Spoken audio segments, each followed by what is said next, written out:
তাহলে আমরা এখানে যাওয়ার আগে আমরা তাহলে একবারে আগের দিন যা পড়াইছি একবারে তারপর থেকে শুরু করি, কি বলো? তাহলে আগের দিন তো মোটামুটি এখানে পার্ট 1 পড়াইছি, যারা পার্ট 1 মিস দিছো তারা কিন্তু পার্ট 1টা হচ্ছে পড়ো। তাহলে আজকে আমরা শুরু করব হচ্ছে গ্রাউন্ড টিস্যুতন্ত্র থেকে। তাহলে আজকে আমাদের স্টার্টিংটা হবে হলো গ্রাউন্ড টিস্যুতন্ত্র, বা এটার বাংলা হচ্ছে ভিত্তি টিস্যুতন্ত্র থেকে। আচ্ছা, তোমরা একটা ছবি দেখতে পাচ্ছ অলরেডি, গ্রাউন্ড টিস্যুতন্ত্র বা ভিত্তি টিস্যুতন্ত্রের হচ্ছে তোমরা একটা সুন্দর ছবি দেখতে পাচ্ছ। ওকে, তো প্রথমেই চলে আসো গ্রাউন্ড টিস্যুতন্ত্র। এই গ্রাউন্ড টিস্যুতন্ত্রের আরেকটা বাংলা হচ্ছে এটাকে ভিত্তি টিস্যুতন্ত্রও বলা হয়, মানে গ্রাউন্ডের বাংলা হচ্ছে ভিত্তি, তাহলে এটাকে ভিত্তি টিস্যুতন্ত্রও বলা হয়। আচ্ছা, গ্রাউন্ড টিস্যুতন্ত্র কি? আমরা পার্ট 1 ক্লাসটায় পড়ছি যে ওই যে বিজ্ঞানী স্যাক্স, ঠিক আছে, বিজ্ঞানী স্যাক্স হচ্ছে উদ্ভিদের টিস্যুতন্ত্রকে হচ্ছে 3টা ভাগে ভাগ করছে। একটা হলো এপিডার্মাল টিস্যুতন্ত্র, যেটা হচ্ছে আবরণ, এপিডার্মাল টিস্যুতন্ত্র। একটা হচ্ছে ভাস্কুলার বান্ডেল বা ভাস্কুলার টিস্যুতন্ত্র, আর আরেকটা হচ্ছে গ্রাউন্ড টিস্যুতন্ত্র। অর্থাৎ তাহলে আমরা বলতে পারি যে এপিডার্মাল টিস্যুতন্ত্র আর ভাস্কুলার বান্ডেল বা পরিবহন টিস্যুতন্ত্র বাদে বাকি যা আছে উদ্ভিদে সবই হচ্ছে গ্রাউন্ড টিস্যুতন্ত্র বা ভিত্তি টিস্যুতন্ত্র। তার মানে গ্রাউন্ড টিস্যুতন্ত্রই হচ্ছে তোমার উদ্ভিদের মেইন অংশ তৈরি করছে। তাহলে গ্রাউন্ড টিস্যুতন্ত্রই হচ্ছে উদ্ভিদের মেইন অংশ বা মেইন পার্ট তৈরি করছে বলে এই গ্রাউন্ড টিস্যুতন্ত্রের আরেকটা নাম হচ্ছে ফান্ডামেন্টাল। এই গ্রাউন্ড টিস্যুতন্ত্রের আরেকটা নাম হচ্ছে ফান্ডামেন্টাল বা হচ্ছে আদি টিস্যুতন্ত্রও বলা হয়। তাহলে কি বুঝতে পারছো? ফান্ডামেন্টাল বা এটার বাংলা করছে হচ্ছে আদি টিস্যুতন্ত্র। কেন বলা হয়? কারণ গ্রাউন্ড টিস্যুতন্ত্র হচ্ছে তোমার এপিডার্মাল বা আবরণ টিস্যুতন্ত্র আর হচ্ছে পরিবহন টিস্যুতন্ত্র বাদ দিলে উদ্ভিদের বাকি সবকিছুই হচ্ছে এই গ্রাউন্ড টিস্যুতন্ত্র তৈরি করছে। ফলে উদ্ভিদের যে মেইন যে পার্টটা, কাণ্ড বা মূলের মেইন অংশটা আসলে গ্রাউন্ড টিস্যুতন্ত্র তৈরি করছে বলে এটাকে ফান্ডামেন্টাল বলা হয়, মানে অপরিহার্য অংশ, মেইন পার্ট তৈরি করছে, এই জন্য এটাকে ফান্ডামেন্টাল বা আদি টিস্যুতন্ত্রও বলা হয়। আচ্ছা, আবার এখন তোমরা বলতে পারো যে ভাইয়া এটা গ্রাউন্ড টিস্যুতন্ত্র কেন এক্স্যাক্টলি? কারণ হচ্ছে মনে আছে আমরা আগের ক্লাসে পড়াইছিলাম যে কাজের উপর ভিত্তি করে ভাজক টিস্যুকে হচ্ছে আমরা 3 ভাগে ভাগ করতে পারি। প্রোগ্রাম দিয়ে মনে করায় দিয়েছিলাম, মনে করে দেখো, প্রোগ্রাম, প্রোতে 2টা জিনিস ছিল, প্রোটোডার্ম আর একটা ছিল প্রোক্যাম্বিয়াম, আর গ্রামে কি ছিল বলতো? Ground meristem. মনে করে দেখো, কাজ অনুসারে ভাজক টিস্যুকে আমরা 3 ভাগে ভাগ করতে পারি, পড়াইছিলাম। এর মধ্যে 3 নম্বর টার্মটা ছিল হচ্ছে গ্রাউন্ড মেরিস্টেম। তো এই ভাজক টিস্যুর যে গ্রাউন্ড মেরিস্টেম বলতেছি, সেই গ্রাউন্ড মেরিস্টেম নামক ভাজক টিস্যু থেকেই এই গ্রাউন্ড টিস্যুতন্ত্র হচ্ছে উৎপত্তি লাভ করছে। তাহলে গ্রাউন্ড মেরিস্টেম থেকে ওই যে কাজ অনুযায়ী ভাজক টিস্যুকে 3টা ভাগে ভাগ করা যায়, তো এর মধ্যে গ্রাউন্ড মেরিস্টেম যে ছিল, তোমরা একটু গ্রাউন্ড মেরিস্টেমের পার্টটা যদি বইয়ে আবার খুলে দেখো, তোমরা দেখবা এই গ্রাউন্ড মেরিস্টেম থেকেই উদ্ভিদের হচ্ছে তোমার মূল অংশ, কাণ্ড বা মূলের মূল অংশ, অর্থাৎ কর্টেক্স, মজ্জারশ্মি, এই জিনিসগুলো তৈরি হয়েছে। তাহলে যেহেতু এরা গ্রাউন্ড মেরিস্টেম ভাজক টিস্যু থেকে হচ্ছে তৈরি হয়েছে, এই কারণে এই টিস্যুতন্ত্রের নাম দেওয়া হয়েছে গ্রাউন্ড টিস্যুতন্ত্র বা বাংলায় বলা হয় ভিত্তি টিস্যুতন্ত্র। ক্লিয়ার? আচ্ছা, আবার গ্রাউন্ড মেরিস্টেমের আরেকটা নাম আছে, মানে গ্রাউন্ড মেরিস্টেম ভাজক টিস্যু থেকে উৎপত্তি লাভ করছে। এখন এই গ্রাউন্ড মেরিস্টেম ভাজক টিস্যুর আরেকটা নাম হচ্ছে পেরিব্লেম, একে পেরিব্লেম নামেও ডাকা হয়। এই কারণে দেখবা হাসান স্যারের বইয়ে লেখা আছে পেরিব্লেম নামক ভাজক টিস্যু, পেরিব্লেম নামক ভাজক টিস্যু থেকে হচ্ছে এই গ্রাউন্ড টিস্যুতন্ত্র উৎপত্তি লাভ করছে। একই জিনিস, এই গ্রাউন্ড মেরিস্টেমের আরেকটা নাম হচ্ছে তোমার পেরিব্লেম। তাহলে পেরিব্লেম বা গ্রাউন্ড মেরিস্টেম নামক ভাজক টিস্যু থেকে হচ্ছে উৎপত্তি লাভ করছে বলে এটাকে গ্রাউন্ড টিস্যুতন্ত্র বলে। ক্লিয়ার? আর এটার আরেকটা নাম হচ্ছে ফান্ডামেন্টাল। কেন ফান্ডামেন্টাল? ওই যে উদ্ভিদের মূল এবং কাণ্ডের মেইন অংশ তৈরি করছে, মানে আবরণটা বাদ দিলে আর পরিবহন টিস্যু বাদ দিলে বাকি সবকিছু হচ্ছে এটা তৈরি করছে, এই জন্য এটাকে ফান্ডামেন্টালও বলা হয়। ওকে, তাহলে আমরা এইটুকু জানলাম। এখন আসা হচ্ছে এখানে দেখে তোমাদের কাছে অনেক কঠিন লাগতে পারে যে ভাই এটা কি, একটা কত কঠিন জিনিস। আচ্ছা, আমি একটু যদি তোমাদেরকে সিম্পলি যদি বলে দেই যে উদ্ভিদের তাহলে কোন পার্টটুকু গ্রাউন্ড মেরিস্টেম, চলো আমরা একটু ভিজুয়ালাইজ করি ব্যাপারটা, একটু দেখি। এই যে দেখো, এখন তোমরা খুব সহজেই বুঝতে পারবা। দেখো, এটা হচ্ছে একটা গাছের কাণ্ড, বা আমরা খাঁটি বাংলায় বলতে পারি হচ্ছে গাছের গুড়ি। তো একটা গাছের গুড়িরে দেখো কেটে ফেলছে, কাটলে তুমি দেখো সবচেয়ে বাইরের দিকে, বলো তো সবচেয়ে বাইরের দিকেই যে কালো কালো যে জিনিসটা দেখতে পাচ্ছ, এটাই হচ্ছে আবরণ। এইটুকুই হচ্ছে তোমার আবরণ, তার মানে এইটুকুই হচ্ছে তোমার এপিডার্মাল টিস্যুতন্ত্র। তাহলে ব্যাপারটাকে তোমরা ফিল করো, দেখছো একটা গাছের কাণ্ড, মূলের ক্ষেত্রেও অনেকটা সেম। তাহলে একটা গাছের কাণ্ড, কে যদি আমরা কেটে ফেলি বা গাছের গুড়িকে যদি কেটে ফেলি, তাহলে দেখো সবচেয়ে বাইরের দিকে হচ্ছে এপিডার্মাল টিস্যুতন্ত্র পাওয়া যায়। বুঝে গাছের যে বাকল যেটারে বলতেছি, তাহলে বাকলটা হচ্ছে আবরণ, তাহলে এটা হচ্ছে এপিডার্মাল টিস্যুতন্ত্র। এবং তোমরা খেয়াল করো এই এপিডার্মাল টিস্যুতন্ত্রের পর থেকে মোটামুটি যে যেখান থেকে একটু বাদামি কালারটা শুরু হয়েছে এপিডার্মাল, খালি বাকলটা বাদ দিলে বা আবরণটা বাদ দিলে এখান থেকে শুরু করে একবারে মাঝখান পর্যন্ত, ধরো এটা হচ্ছে মাঝখান, তাহলে এখান থেকে শুরু করে একবারে মাঝখান পর্যন্ত পুরাটাই আসলে হচ্ছে গ্রাউন্ড টিস্যুতন্ত্র। তাহলে কি বুঝতেছো? তাহলে গাছের বাকল বা এপিডার্মাল টিস্যুতন্ত্র বাদ দিলে এরপর থেকেই একবারে কাণ্ড বা মূলের মাঝখান পর্যন্ত পুরাটাই হচ্ছে গ্রাউন্ড টিস্যুতন্ত্র। শুধুমাত্র হচ্ছে মাঝখানে পরিবহন টিস্যুতন্ত্র অংশটা বাদ দিবা, মানে একবারে ভিতরের দিকে আবার কিছু পরিবহন টিস্যু থাকে হালকা, সেটা বাদ দিলে। তাহলে দেখছো, তাহলে আবরণটাকে যদি আমরা বাদ দিই তাহলে একবারে এখান থেকে একবারে কেন্দ্র পর্যন্ত, মানে এই গাছের গুড়ির একবারে কেন্দ্র পর্যন্ত অংশটাই হচ্ছে তোমার গ্রাউন্ড টিস্যুতন্ত্র। এর মধ্যে খালি একটু মাঝখানে ছোট ছোট কিছু জায়গা আছে যেটা হচ্ছে পরিবহন টিস্যু গুচ্ছ, তাহলে ওইটুকু বাদ দিলে বাকি পুরাটাই, তাহলে দেখো পুরাটাই হচ্ছে গ্রাউন্ড টিস্যুতন্ত্র। এই জন্য এটা হচ্ছে ভিত্তি টিস্যুতন্ত্র, কারণ এটা উদ্ভিদের মূল ভিত্তি তৈরি করে, বা ফান্ডামেন্টাল টিস্যুতন্ত্র বলে। আশা করি বুঝতে পারছো। এখন মজার ব্যাপার হচ্ছে তোমরা ছবি দেখেই বুঝতে পারতেছো যে এই যে ছবিটা আছে, সেই ছবিটার মধ্যে তোমরা দেখতেছো যে ভাইয়া এইখান থেকে এইটুকু পর্যন্ত যদি গ্রাউন্ড টিস্যুতন্ত্র হয়, তারপরও দেখবা যে এটাকে আবার দুইটা এরিয়াতে ভাগ করা যায়। একটা এরিয়া দেখবা যে একটু কম হালকা এরিয়া, যেমন ধরো এই যে এখান থেকে এইটুকু পর্যন্ত, এখান থেকে এইটুকু পর্যন্ত এরিয়াটা দেখবা একটু হালকা, মানে কালারটা একটু হালকা। আর এইখান থেকে একেবারে কেন্দ্র পর্যন্ত অংশটা হচ্ছে দেখবা ডার্ক, মানে গাঢ়। তাহলে কি তোমরা খেয়াল করছো যে হালকা এবং গাঢ়? তাহলে এইখান থেকে এইটুকু পর্যন্ত হচ্ছে তোমার হালকা, আর এইখান থেকে এইটুকু পর্যন্ত হচ্ছে তোমার গাঢ় অংশ। তাহলে গ্রাউন্ড টিস্যুতন্ত্রকে এই কারণে হচ্ছে তোমার দুইটা ভাগে ভাগ করা যায়। তোমরা ছবি দেখে ফিল করতেছো এটা একরকম, এটা আরেক রকম। তাহলে গ্রাউন্ড টিস্যুতন্ত্রকে হচ্ছে তোমার মেইনলি এরকম দুই ভাগে হচ্ছে ভাগ করা যায়। একটা হচ্ছে বহিঃস্টিলীয় অঞ্চল, আর একটা হচ্ছে অন্তঃস্টিলীয় অঞ্চল। তাহলে একটা হলো বহিঃস্টিলীয় অঞ্চল, তাহলে ধরে নাও যে এইটুকু হচ্ছে, তুমি ধরে নাও যে এইটুকু হচ্ছে তোমার বহিঃস্টিলীয় অঞ্চল। তাহলে দেখছো তোমরা কিন্তু বায়োলজিগুলো ফিল করতে পারতেছো, ইজি লাগতেছে। এইটুকু হচ্ছে বহিঃস্টিলীয় অঞ্চল, আর এই যে এইখান থেকে এইটুকু পর্যন্ত এই ডার্ক কালারটা হচ্ছে অন্তঃস্টিলীয় অঞ্চল। অন্ত মানে হচ্ছে ভিতরে। আচ্ছা, তুমি এখন বলতে পারো ভাইয়া স্টিলি জিনিসটা কি? আচ্ছা, আমি আসতেছি স্টিলি জিনিসটাকে, আপাতত এইটুকু জানলা যে তাহলে গ্রাউন্ড টিস্যুতন্ত্রকে হচ্ছে দুই ভাগে ভাগ করা যায়, বহিঃস্টিলীয় অঞ্চল আর ডার্ক অংশটা হচ্ছে এইটুকু অংশ হলো অন্তঃস্টিলীয় অঞ্চল। আচ্ছা, এখন আসো স্টিলি জিনিসটা কি, এটা বুঝতে গেলে তোমাদেরকে হচ্ছে আমরা আরো কিছু ছবি দেখাই। ঠিক আছে, আরো কিছু হচ্ছে ছবি দেখা যাচ্ছে, এটা পাতার তো আবার এখানে চলে আসো। আচ্ছা, তাইলে আমরা মোটামুটি তোমাদেরকে বুঝাইতে পারছি যে ওই জিনিসটাই যদি আমরা মাইক্রোস্কোপের নিচে দেখি, একটু আগে আমরা যে ছবিটা দেখছিলাম, কাণ্ডের যে ছবিটা দেখলাম, সেইটাকেই যদি আমরা মাইক্রোস্কোপের নিচে দেখি, এই যে কালো কালো যে অংশটা দেখতে পাচ্ছ, তুমি ধরে নাও এইটা হচ্ছে তোমার গাছের বাকল। তাহলে এইটুকু হচ্ছে গাছের বাকল। তাহলে তোমরা বুঝতেই পারতেছো যে এইটুকু যদি গাছের বাকল বা আবরণ টিস্যুতন্ত্র হয়, তাহলে এইটুকু বাদ দিলে এইখান থেকে কিন্তু একবারে এই যে কেন্দ্র পর্যন্ত, দেখো এইখান থেকে একবারে হচ্ছে কেন্দ্র পর্যন্ত অংশটা হচ্ছে গ্রাউন্ড টিস্যুতন্ত্র। আচ্ছা, এর মধ্যে তোমরা বুঝতেই পারতেছো এখান থেকে এইটুকু পর্যন্ত হচ্ছে হালকা অংশ। এটা কি বুঝতে কঠিন হচ্ছে? এখান থেকে এইটুকু পর্যন্ত হচ্ছে হালকা অংশ, তাহলে এটা হচ্ছে বহিঃস্টিলীয় অঞ্চল।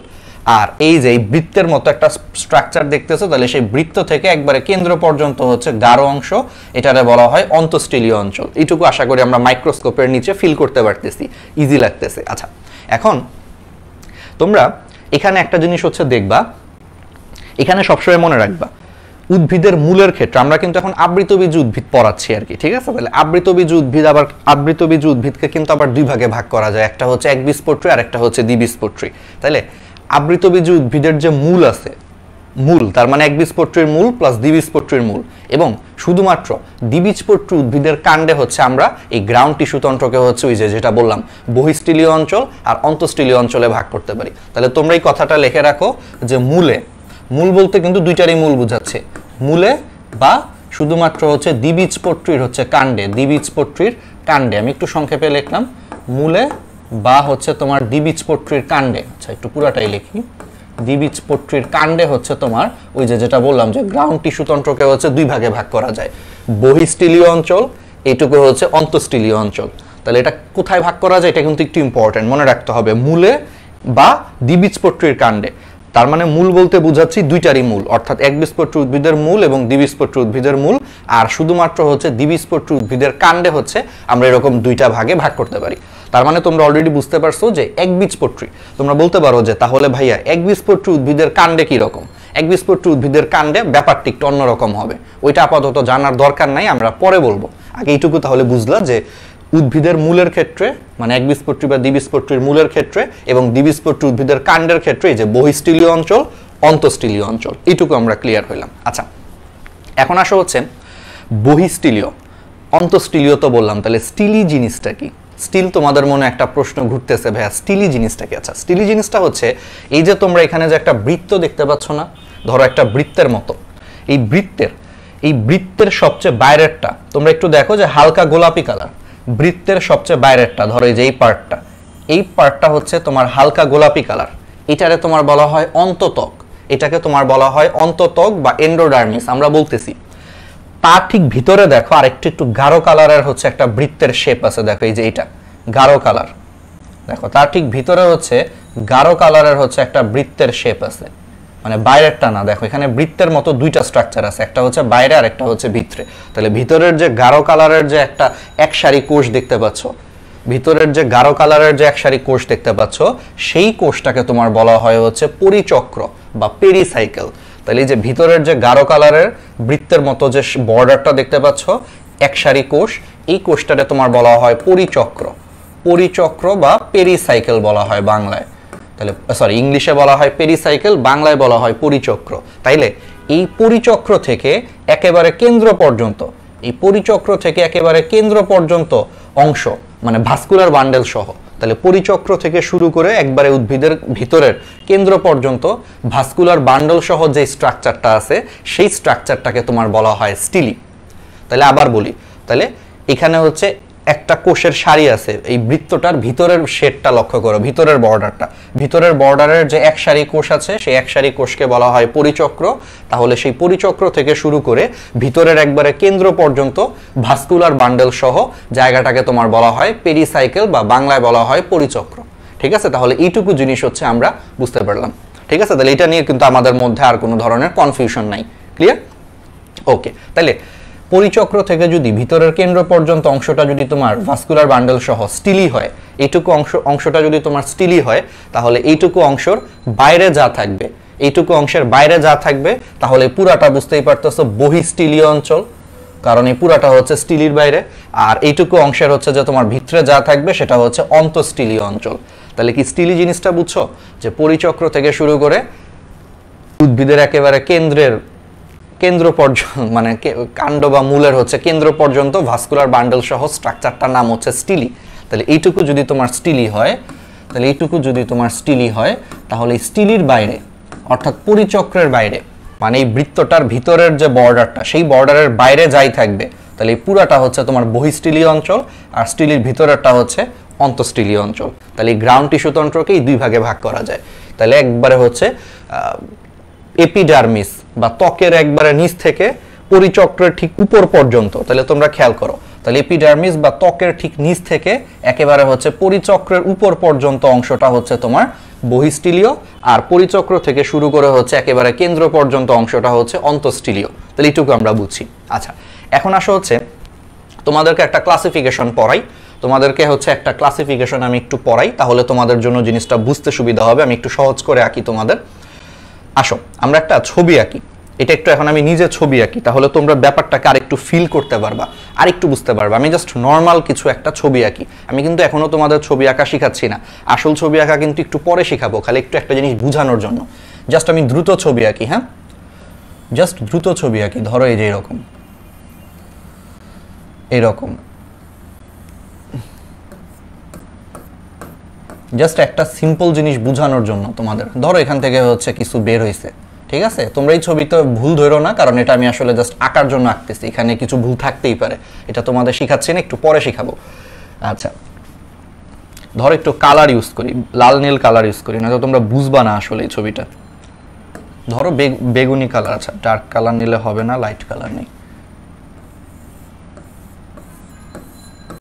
ঠিক আছে? একটু 1 মিনিট আমাকে সময় দাও, তাহলে আমি তোমাদেরকে এই স্ট্রাকচারগুলো একটু বুঝায় দিতে পারবো। ধরো এরকম, হ্যাঁ,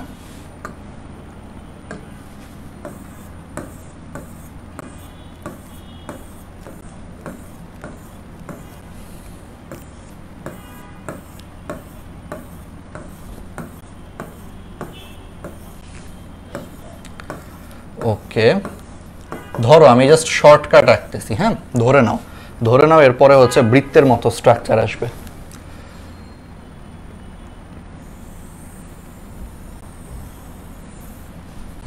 ধরে নাও,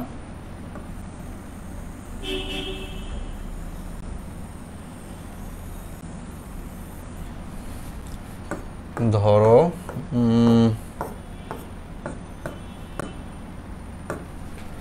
ওকে, এরপরে ধরো আমরা সবুজ কালার ইউজ করি।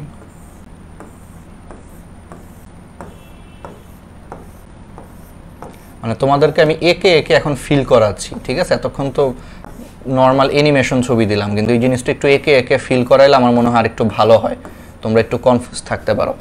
ওকে, আমি একটু দাঁড়াও, 1 মিনিট, একে নেই, এটা কমপ্লিট করি।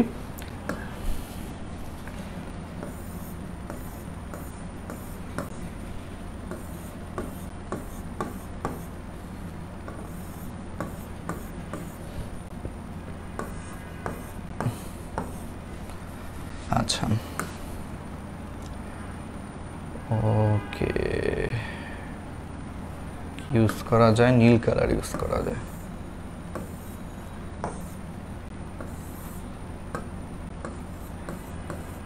এইখানে মনে করো কোষগুলো এরকম আছে, ঠিক আছে?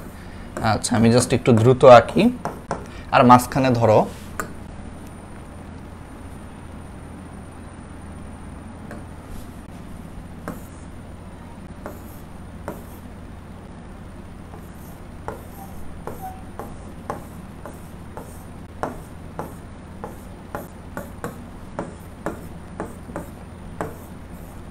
ওকে, তাহলে তোমরা একটু খেয়াল করো, হ্যাঁ, আমি জাস্ট এটা নর্মাল আঁকছি, আমি একটু করে আরো ভালো মতো আঁকবো। আচ্ছা, এটা যদি ধরো একটা নর্মাল ছবি হয়, তাহলে আমি একটু কালারফুল আঁকছি যাতে তোমাদের বুঝতে সুবিধা হয়। তাহলে এখন আমি তোমাদেরকে একটু ধরে ধরে পড়াই।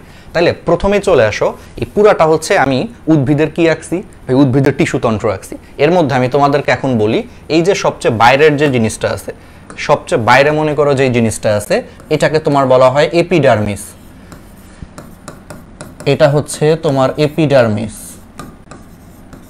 এপিডার্মিস বা আবরণ। তাহলে সবচেয়ে বাইরের যে পার্টটা দেখতে পাচ্ছ, এটা হচ্ছে এপিডার্মাল টিস্যুতন্ত্র বা এপিডার্মিস বা আবরণ আর কি। আচ্ছা, ঠিক আছে, এখন কিছু কিছু আমি আগে বলি, কিছু কিছু স্ট্রাকচারের ক্ষেত্রে এপিডার্মিসের ঠিক নিচে দেখো নীল কালারের কিছু কোষ আঁকছি। এপিডার্মিসের ঠিক নিচে দেখো যে এক বা একাধিক সারির কিছু কোষ আঁকছি। এই এপিডার্মিসের নিচে এই যে এক বা একাধিক সারির যে কিছু কোষ থেকে যেই আবরণটা তৈরি করে, এটারে তোমার বলা হয় এপিডার্মিসের নিচে, এই জন্য এটারে বলা হয় হাইপোডার্মিস। এই জন্য এটাকে বলা হয় হাইপোডার্মিস বা বাংলায় বলা হয় অধোতক। হাইপোডার্মিস বা এটার বাংলা হচ্ছে অধোতক। তার মানে এপিডার্মিসের ঠিক নিচে, এপিডার্মিসের ঠিক নিচে এক বা একাধিক কোষের যে সারি থাকে তাদেরকে বলা হয় এপির নিচে দেখে হাইপোডার্মিস। হাইপো মানে নিচে, তাহলে হাইপোডার্মিস বা অধোতক। আর আমি আগের ক্লাসেও বারবার বলছি যে ভাই ডার্মিস, ডার্মিস কথাটা আসছে ডার্মা থেকে, ডার্মা মানে হচ্ছে আবরণ। তাহলে এপির নিচে, এই জন্য এটাকে বলা হয় হাইপোডার্মিস বা অধোতক বলা হয় কিছু কিছু ক্ষেত্রে। তারপরে দেখো এই হাইপোডার্মিস বা অধোতকের নিচে দেখবা যে অনেকগুলো হচ্ছে এরকম গোল গোল যে কোষ দ্বারা গঠিত, এটারে তোমার বলা হয় কর্টেক্স। এই পার্টটারে বলা হয় কর্টেক্স। তাহলে এখানে হলুদ পার্টটা হচ্ছে কর্টেক্স। ওকে, এখন আস্তে আস্তে যদি আমরা উদ্ভিদের কেন্দ্রের ভিতরে ঢুকি, তাহলে কর্টেক্সের পরে দেখো, দেখবা যে কর্টেক্সের নিচে, কর্টেক্সের নিচে এই যে নীল কালারের যে কোষ আছে, কর্টেক্সের নিচে দেখো এক সারি, এক সারি হচ্ছে তোমার চাপা, চাপা কোষ, পিপাকৃতি বা নলের মতো দেখো এক সারি কোষ আছে কর্টেক্সের নিচে, যারা হচ্ছে এই যে বৃত্তটা তৈরি করছে। তাহলে সেই নীল কোষগুলোরই তোমার বলা হয় অন্ততক, মানে এটা ভিতরের দিকে থাকে, এই জন্য এটা বাংলায় বলা হয় অন্ততক। আর ইংলিশে বলো অন্ত মানে কি, এন্ডো। আমি বারবার বলছি যে বায়োলজিতে অন্ত মানে হচ্ছে এন্ডো, তাহলে এই জন্য এটারে বলা হয় এন্ডো। আর ত্বক মানে কি, ত্বক মানে হচ্ছে ডার্মা থেকে আসছে, তাহলে এন্ডোডার্মিস। তাহলে এটাকে ইংলিশে বলা হয় এন্ডোডার্মিস। ডার্মা মানে হচ্ছে আবরণ বা ত্বক। তাহলে খেয়াল করো, কর্টেক্সের নিচে কর্টেক্সের নিচে তোমার এক সারি চাপা বা মনে করো যে তোমার কি বলে নলের মতো এক সারি চাপা নলের মতো কোষগুলা মিলিত হয়ে তোমার এই যে নীল কালারের বৃত্তটা তৈরি করছে। তাহলে এটাকেই তোমার বলা হয় এন্ডোডার্মিস বা অন্তত্বক বলা হয়। এন্ডো মানে হচ্ছে ভিতরে, তাহলে আর ডার্মা মানে হচ্ছে ত্বক, তাহলে এন্ডোডার্মিস বা অন্তত্বক বলা হয়। এখন তোমরা খেয়াল করো, এই এন্ডোডার্মিস বা অন্তত্বকের নিচে এই যে আমরা যে সবুজ যে একসারি কোষ আঁকছি, দেখো অন্তত্বকের নিচে হচ্ছে আবার যে সবুজ একসারি যে কোষ আঁকছি, এই কোষটারে তখন বলা হয় পেরিসাইকেল বা পরিচক্র। এটারে বলা হয় পেরিসাইকেল বা বাংলায় বলা হয় পরিচক্র বা ইংলিশে বলা হয় পেরিসাইকেল। ইংলিশটাও শিখে রাখো, পেরিসাইকেল বা বাংলায় এটাকে বলা হচ্ছে পরিচক্র। ওকে, তারপরে খেয়াল করো, পরিচক্রের পর থেকে এটা হচ্ছে উদ্ভিদের একবারে কেন্দ্র। তাহলে পরিচক্রের, তাহলে আমি একটু আগে বলছিলাম স্টিলি তাহলে কোন পার্টটা, এখন তোমরা ফিল করো যে পরিচক্র থেকে শুরু করে একেবারে ভিতরের কেন্দ্র পর্যন্ত ইনক্লুডিং ভাস্কুলার বান্ডেল সহ। তাহলে পরিচক্র থেকে উদ্ভিদের একেবারে কেন্দ্র পর্যন্ত ভাস্কুলার বান্ডেল সহ এলাকাটার নাম হচ্ছে স্টিলি। তাহলে এখান থেকে এইটুকু পর্যন্ত ভিতরে যা আছে ভাই পুরাটা হচ্ছে স্টিলি। তাহলে এইটুকু এরিয়ারে বলা হয় স্টিলি। ওকে, আমাদের এইটুকু ক্লিয়ার হয়ে গেছে আশা করি। আচ্ছা, এখন খেয়াল করো, এখন তোমরা ছবিটা একটু দেখলে দেখবা, দাঁড়া এই ছবিটা আমি একটু কালার চেঞ্জ করি তাহলে তোমাদের বুঝতে সুবিধা হবে। ধরো আমরা আর কি কালার নিতে পারি, সাদা কালার নিলে ভালো হতো। আমি এখানে জাইলেম গুলারে কালো করে দিছি, এই জন্য অনেকে বুঝতেছে না। ঠিক আছে, আমি একটু সাদা করে দিই। হ্যাঁ, সাদা করে দিই, তাহলে স্টিলিটা বুঝতে পারছি। এখন দেখো, আমরা যদি ভিতরের কেন্দ্র পর্যন্ত যদি আসি, তাহলে এই যে সাদা সাদা যে কোষগুলো দেখতে পাচ্ছ, এই সাদা সাদা কোষগুলোরে তোমার বলা হচ্ছে জাইলেম। তোমরা একটু জুম করে দেখার চেষ্টা করো, ফুল স্ক্রিনে দেখো বুঝতে পারবা, বা একটু বইয়ের ছবিটা দেখো তাহলে বুঝতে পারবা। এটা হচ্ছে তোমার জাইলেম। ওকে, আর এই যে এখানে নীল কালারের যে কিছু কোষ দেখতে পাচ্ছ, এই যে সবুজের নিচে এই যে নীল নীল যে কোষগুলো, এটা হচ্ছে ফ্লোয়েম। এটা কি? এটা হচ্ছে ভাইয়া ফ্লোয়েম। আচ্ছা, তাইলে আমরা সবাই জানি যে জাইলেম এবং ফ্লোয়েম এই দুইটাকে হচ্ছে একত্রে ভাস্কুলার বান্ডেল বলা হয়। তাইলে তোমরা খেয়াল করো, এই সাদাটা হচ্ছে জাইলেম আর এই নীলগুলা হচ্ছে ফ্লোয়েম। তাহলে জাইলেম এবং ফ্লোয়েমের মাঝখানে তোমার এই যে হলুদ হলুদ যে কোষগুলা দেখা যায়, তাহলে জাইলেম এবং ফ্লোয়েমের মাঝখানে এই যে হলুদ হলুদ যে কোষগুলা দেখা যায়, এই একবারে ভিতরে কেন্দ্র পর্যন্ত এই হলুদ হলুদ কোষগুলারে তোমার বলা হয় মজ্জা। তাহলে জাইলেম এবং ফ্লোয়েম বাদে স্টিলির ভিতরে দেখো একবারে কেন্দ্র পর্যন্ত যে হলুদ কালারের কোষ আছে, এই কোষগুলারে বলা হচ্ছে মজ্জা। ঠিক আছে, আবার এই মজ্জা থেকে কিছু পার্ট দেখবা যে ভাস্কুলার বান্ডেলের মাঝখান দিয়ে চলে গেছে। খেয়াল করো, এখানে এটা একটা জাইলেম, তাহলে দুইটা জাইলেমের মাঝখান দিয়ে দেখবা যে মজ্জা থেকে একটা রেখার মতো হচ্ছে মজ্জার হলুদ কোষগুলা চলে গেছে, জিনিসটা একটা লাইনের মতো তৈরি করছে। তাহলে মজ্জা হচ্ছে একবারে কেন্দ্রে থাকে, তাহলে কেন্দ্র থেকে দুইটা ভাস্কুলার বান্ডেলের, জাইলেম মানেই তো ভাস্কুলার বান্ডেল, তাহলে কেন্দ্র থেকে দুইটা ভাস্কুলার বান্ডেলের একবারে মাঝখান দিয়ে হচ্ছে তোমার মজ্জার যে কোষগুলো একটা রশ্মির মতো চলে গেছে বা একটা রেখার মতো চলে গেছে, এই পার্টটাকে বলা হয় মজ্জা রশ্মি। তাহলে এইটুকু হচ্ছে মজ্জা কেন্দ্র। তাহলে কেন্দ্র থেকে হচ্ছে একেবারে পরিচক্র পর্যন্ত, এই যে সবুজটা হচ্ছে পরিচক্র, তাহলে মজ্জা থেকে একেবারে পরিচক্র পর্যন্ত হচ্ছে মজ্জার কোষগুলা চলে গেছে, এবং সেই কোষগুলা যখন দুইটা ভাস্কুলার বান্ডেলের মধ্য দিয়ে গেছে তখন সেটা একটা লাইন তৈরি করছে বা একটা রেখা তৈরি করছে বা রশ্মি তৈরি করছে। এই জন্য এটারে বলা হয় মজ্জা রশ্মি। এই জন্য এটারে কি বলা হয়? মজ্জা রশ্মি। ঠিক আছে, তাহলে যে এইটুকু ধরো এই রেখা বা এই রশ্মির মতো যে পার্ট তৈরি করছে মজ্জা, দুইটা ভাস্কুলার বান্ডেলের মাঝখানে কেন্দ্র থেকে পরিচক্র পর্যন্ত, এই পার্টটাকে তোমার বলা হয় মজ্জা রশ্মি। তাহলে আগে তোমরা পার্টগুলা চিনো, তাহলে আশা করি পার্টগুলা ক্লিয়ার। হ্যাঁ, পার্টগুলা ক্লিয়ার, তাহলে এখন তোমাদেরকে একটু বুঝতে সুবিধা হবে। তাহলে এখন আসা হচ্ছে, আমি বলছিলাম যে উদ্ভিদের মূলের ক্ষেত্রে আর দ্বিবীজপত্রী উদ্ভিদের কাণ্ডের ক্ষেত্রে গ্রাউন্ড টিস্যু তন্ত্র হচ্ছে দুই প্রকার। তাহলে পরিচক্রর পর থেকে ভিতর পর্যন্ত হচ্ছে স্টিলি, তাহলে এইটুকু অংশরে বলা হয় অন্তঃস্টিলীয় অঞ্চল, আর পরিচক্রের বাইরে থেকে বাকি পুরাটারে তোমার বলা হয় বহিঃস্টিলীয় অঞ্চল। এইটুকু আশা করি ক্লিয়ার। হ্যাঁ, আচ্ছা এখন আসো হচ্ছে মূলের ক্ষেত্রে কি হয় ভাইয়া, কাণ্ডের ক্ষেত্রে কি হয়। কাণ্ডের ক্ষেত্রে তাহলে ফার্স্টে আসো কাণ্ডের ক্ষেত্রে। কাণ্ডের ক্ষেত্রে তাহলে এইটুকু এরিয়াকে যদি আমরা বহিঃস্থলীয় অঞ্চল বলি, এখন তো বুঝতেছো পরিচক্র থেকে স্টিলি শুরু, তাহলে পরিচক্রের ঠিক বাইরে কি থাকে? অন্তত্বক থাকে বা এন্ডোডার্মিস থাকে, আমরা একটু আগে দেখাইছি। তাহলে পরিচক্রের ঠিক বাইরে এই যে নীল কালারের যে বৃত্তটা আছে সেটা হচ্ছে অন্তত্বক। দ্যাট মিন্স আমরা বলতে পারি এপিডার্মিসের ঠিক নিচ থেকে, বলতো এপিডার্মিসের ঠিক নিচে কি থাকে ভাইয়া? এপিডার্মিসের ঠিক নিচে এক বা একাধিক সারিতে হচ্ছে তোমার হাইপোডার্মিস থাকে বা অধোত্বক থাকে, এই যে নীল কোষগুলা। তার মানে আমরা আরো খাঁটি বাংলায় বলতে পারি অধোত্বক বা হাইপোডার্মিস থেকে শুরু করে অন্তত্বক পর্যন্ত, কারণ পরিচক্রের ঠিক বাইরে থাকে হচ্ছে অন্তত্বক, এই নীল কালারের কোষ। তার মানে এই নীল থেকে এই নীল পর্যন্ত, অর্থাৎ অধোত্বক বা হাইপোডার্মিস থেকে অন্তত্বক পর্যন্ত এই অংশটা হচ্ছে স্পেসিফিক্যালি যদি আমরা বলি বহিঃস্থলীয় অঞ্চল। ঠিক আছে, এখন কাণ্ডের ক্ষেত্রে, দ্বিবীজপত্রী উদ্ভিদের কাণ্ডের ক্ষেত্রে এই বহিঃস্থলীয় অঞ্চলকে হচ্ছে আমরা তিনটা ভাগে ভাগ করতে পারি। ঠিক আছে, তাহলে দ্বিবীজপত্রীর কাণ্ডের ক্ষেত্রে এটাকে আমরা তিন ভাগে ভাগ করতে পারি। তাহলে একটা ভাগের নাম হচ্ছে অধোত্বক, অলরেডি এঁকে ফেলছি। তাহলে একটা ভাগের নাম হচ্ছে হাইপোডার্মিস বা অধোত্বক। তাহলে দ্বিবীজপত্রী উদ্ভিদের কাণ্ডের ক্ষেত্রে বহিঃস্থলীয় অঞ্চল তিন ভাগে বিভক্ত। দেখবে এখন ছক আছে হাসান স্যারের বইয়ে, এই ছকটা আগা মাথা বুঝতে গেলে এখন এই বেসিকগুলো তোমাকে হেল্প করবে। তাহলে দ্বিবীজপত্রী উদ্ভিদের কাণ্ডের ক্ষেত্রে বহিঃস্থলীয় অঞ্চল তিন ভাগে বিভক্ত, অধোত্বক, তারপরে হচ্ছে কর্টেক্স, আর তারপরে হচ্ছে অন্তত্বক। এই তিনটা অংশ হচ্ছে দ্বিবীজপত্রী উদ্ভিদের কাণ্ডের বহিঃস্থলীতে পাওয়া যায়। ঠিক আছে, আগে কাণ্ডটা শেষ করি। আচ্ছা, এরপরে আসো দ্বিবীজপত্রী উদ্ভিদের কাণ্ডের ক্ষেত্রে অন্তঃস্থলীয় অঞ্চল, মানে পরিচক্র থেকে ভিতর পর্যন্ত কি কি পাওয়া যায়, তাহলে আমরা এখন একটু দেখার চেষ্টা করি। অন্তঃস্থলীয় অঞ্চলের সবচেয়ে বাইরে থাকে হচ্ছে পরিচক্র, তাহলে পরিচক্র থাকে। আর ভিতরের দিকে কি থাকে বলো? এই হলুদ হলুদ কোষগুলা কি? মজ্জা থাকে। আবার এই হলুদ হলুদ কোষগুলা যখন দুইটা ভাস্কুলার বান্ডেলের মধ্য দিয়ে কেন্দ্র থেকে হচ্ছে পরিচক্র পর্যন্ত চলে যায়, তখন তারা একটা রশ্মি তৈরি করে, যেটাতে তোমার বলা হয় মজ্জা রশ্মি বা মেডুলারি রেস বলা হয় ইংলিশে। তাইলে অন্তঃস্থলীয় অঞ্চলে তাহলে তিনটা পার্ট পাওয়া যায়, পরিচক্র পাওয়া যায় অন্তঃস্থলীয় অঞ্চলে, মজ্জা পাওয়া যায়, মজ্জা রশ্মি পাওয়া যায়।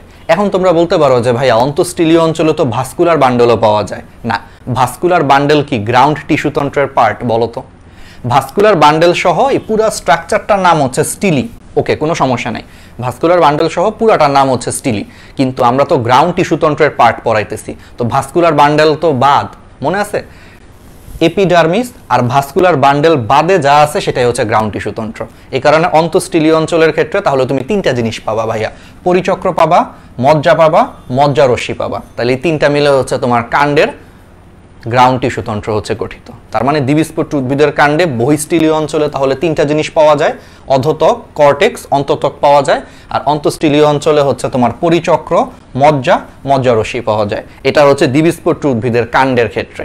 ঠিক আছে, ওকে, এইটুকু ডান। এটা হাসান স্যারের বই একটা ছক আছে, এখন তুমি ছকটা দেখো, ওইখানে পার্টগুলা বলা আছে। আশা করি এখন বুঝতেছো, তুমি মুখস্থ করলে তো হবে না, একটু বুঝতে হবে। এবার আসো হচ্ছে মূলের ক্ষেত্রে। আমি বারবার বলতেছি যে শুধু মূল মানে আমি কি বুঝাচ্ছি? একবীজপত্রী এবং দ্বিবীজপত্রী দুইটারই মূল বুঝাচ্ছি, আমি মূল বুঝাচ্ছি। ঠিক আছে, তাহলে এবার আসো হচ্ছে শুধু মূলের ক্ষেত্রে। মূলের ক্ষেত্রে একটু অন্যরকম হবে, মূলের ক্ষেত্রে নর্মালি মূলের ক্ষেত্রে তোমার এই যে অধোত্বক বা হাইপোডার্মিস যে বললাম যে ত্বকের ঠিক নিচে থাকে, এটা মূলের ক্ষেত্রে নর্মালি থাকে না। তার মানে মূলের ক্ষেত্রে হচ্ছে হাইপোডার্মিস হচ্ছে বাদ যাবে, এই নীল লেয়ারটা হচ্ছে বাদ যাবে। বুঝতে পারছো? তাহলে আসলে তাহলে মূলকেও তো তাহলে আমরা দুইটা ভাগে ভাগ করতে পারি, বহিঃস্থলীয় অঞ্চল, অন্তঃস্থলীয় অঞ্চল। তো মূলের যে বহিঃস্থলীয় অঞ্চলে সাধারণত হাইপোডার্মিস থাকে না। তাহলে মূলের বহিঃস্থলীয় অঞ্চলে কোনো ধরনের হাইপোডার্মিস থাকে না।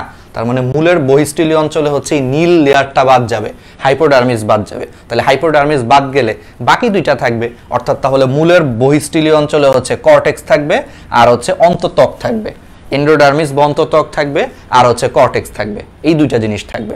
ঠিক আছে, তাহলে এই দুইটা জিনিস হচ্ছে থাকবে। আমি তোমাদের লিখে দিব, এটা আলাদা করে ছকটাও লিখে দিব, টেনশন করার কারণ নেই, আগে বুঝো।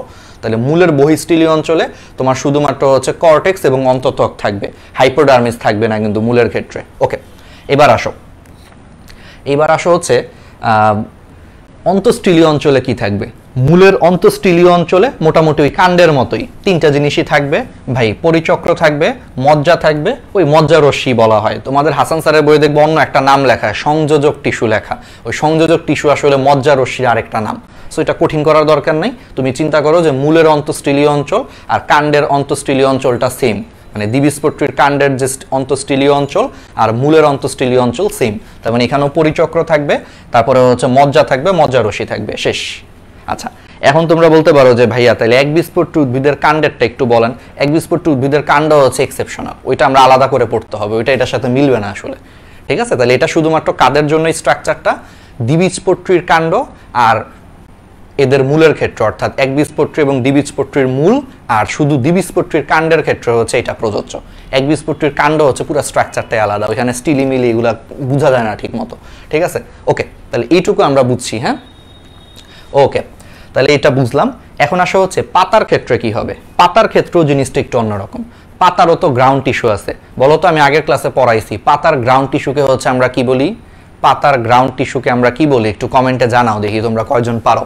তো পাতার ক্ষেত্রে পুরো স্ট্রাকচারটা আবার একটু অন্যরকম হবে, ঠিক আছে? পাতার গ্রাউন্ড টিস্যুকে হচ্ছে কি বলে সেটা একটু জানাও। তো সেই পাতার মধ্যে আবার মেইনলি দুই ধরনের পাতা আছে, আমরা পড়াইছি যে বিষম পৃষ্ঠ পাতা আর একটা হচ্ছে সমপৃষ্ঠ পাতা, ঠিক আছে? পাতার মধ্যে হচ্ছে পুরাটাই হচ্ছে প্যারেনকাইমা কোষ থাকে, মানে পাতার মধ্যে আবার এত কিছু থাকে না, অধতক, অন্ততক, মজ্জা, হাবিজাবি থাকে না। পাতার মধ্যে হচ্ছে তোমার শুধু প্যারেনকাইমা কোষ থাকে, অনলি প্যারেনকাইমা কোষ থাকে, ঠিক আছে? প্যারেনকাইমা কোষগুলো হচ্ছে পাতার গ্রাউন্ড টিস্যু তৈরি করে। আবার সেই প্যারেনকাইমা হচ্ছে দুই প্রকার, আমি একটু তোমাদেরকে বলি। ওকে, দেখি কয়জন হচ্ছে অ্যান্সার দিছো। ওকে, পরিচক্র, মজ্জা, সংযোজক টিস্যু, এক্স্যাক্টলি। সংযোজক টিস্যুটা আসলে কি, এটা হলো তোমার মজ্জা রশ্মির আরেকটা নাম। তো হাসান স্যারের বইটাতে কেন জানি আমি বুঝলাম না, এই অন্য নাম দিয়ে রাখছে। ওই তোমরা মজ্জা রশ্মি পড়ো, ভুল নাই, সমস্যা নেই, এখানে প্যারা হওয়ার কিছু নাই। পাতার গ্রাউন্ড টিস্যুকে হচ্ছে কি বলে? সবার আগে হচ্ছে সঠিক উত্তর দিছে হচ্ছে রিদিমা রিমি, মেজোফিল, এক্স্যাক্টলি।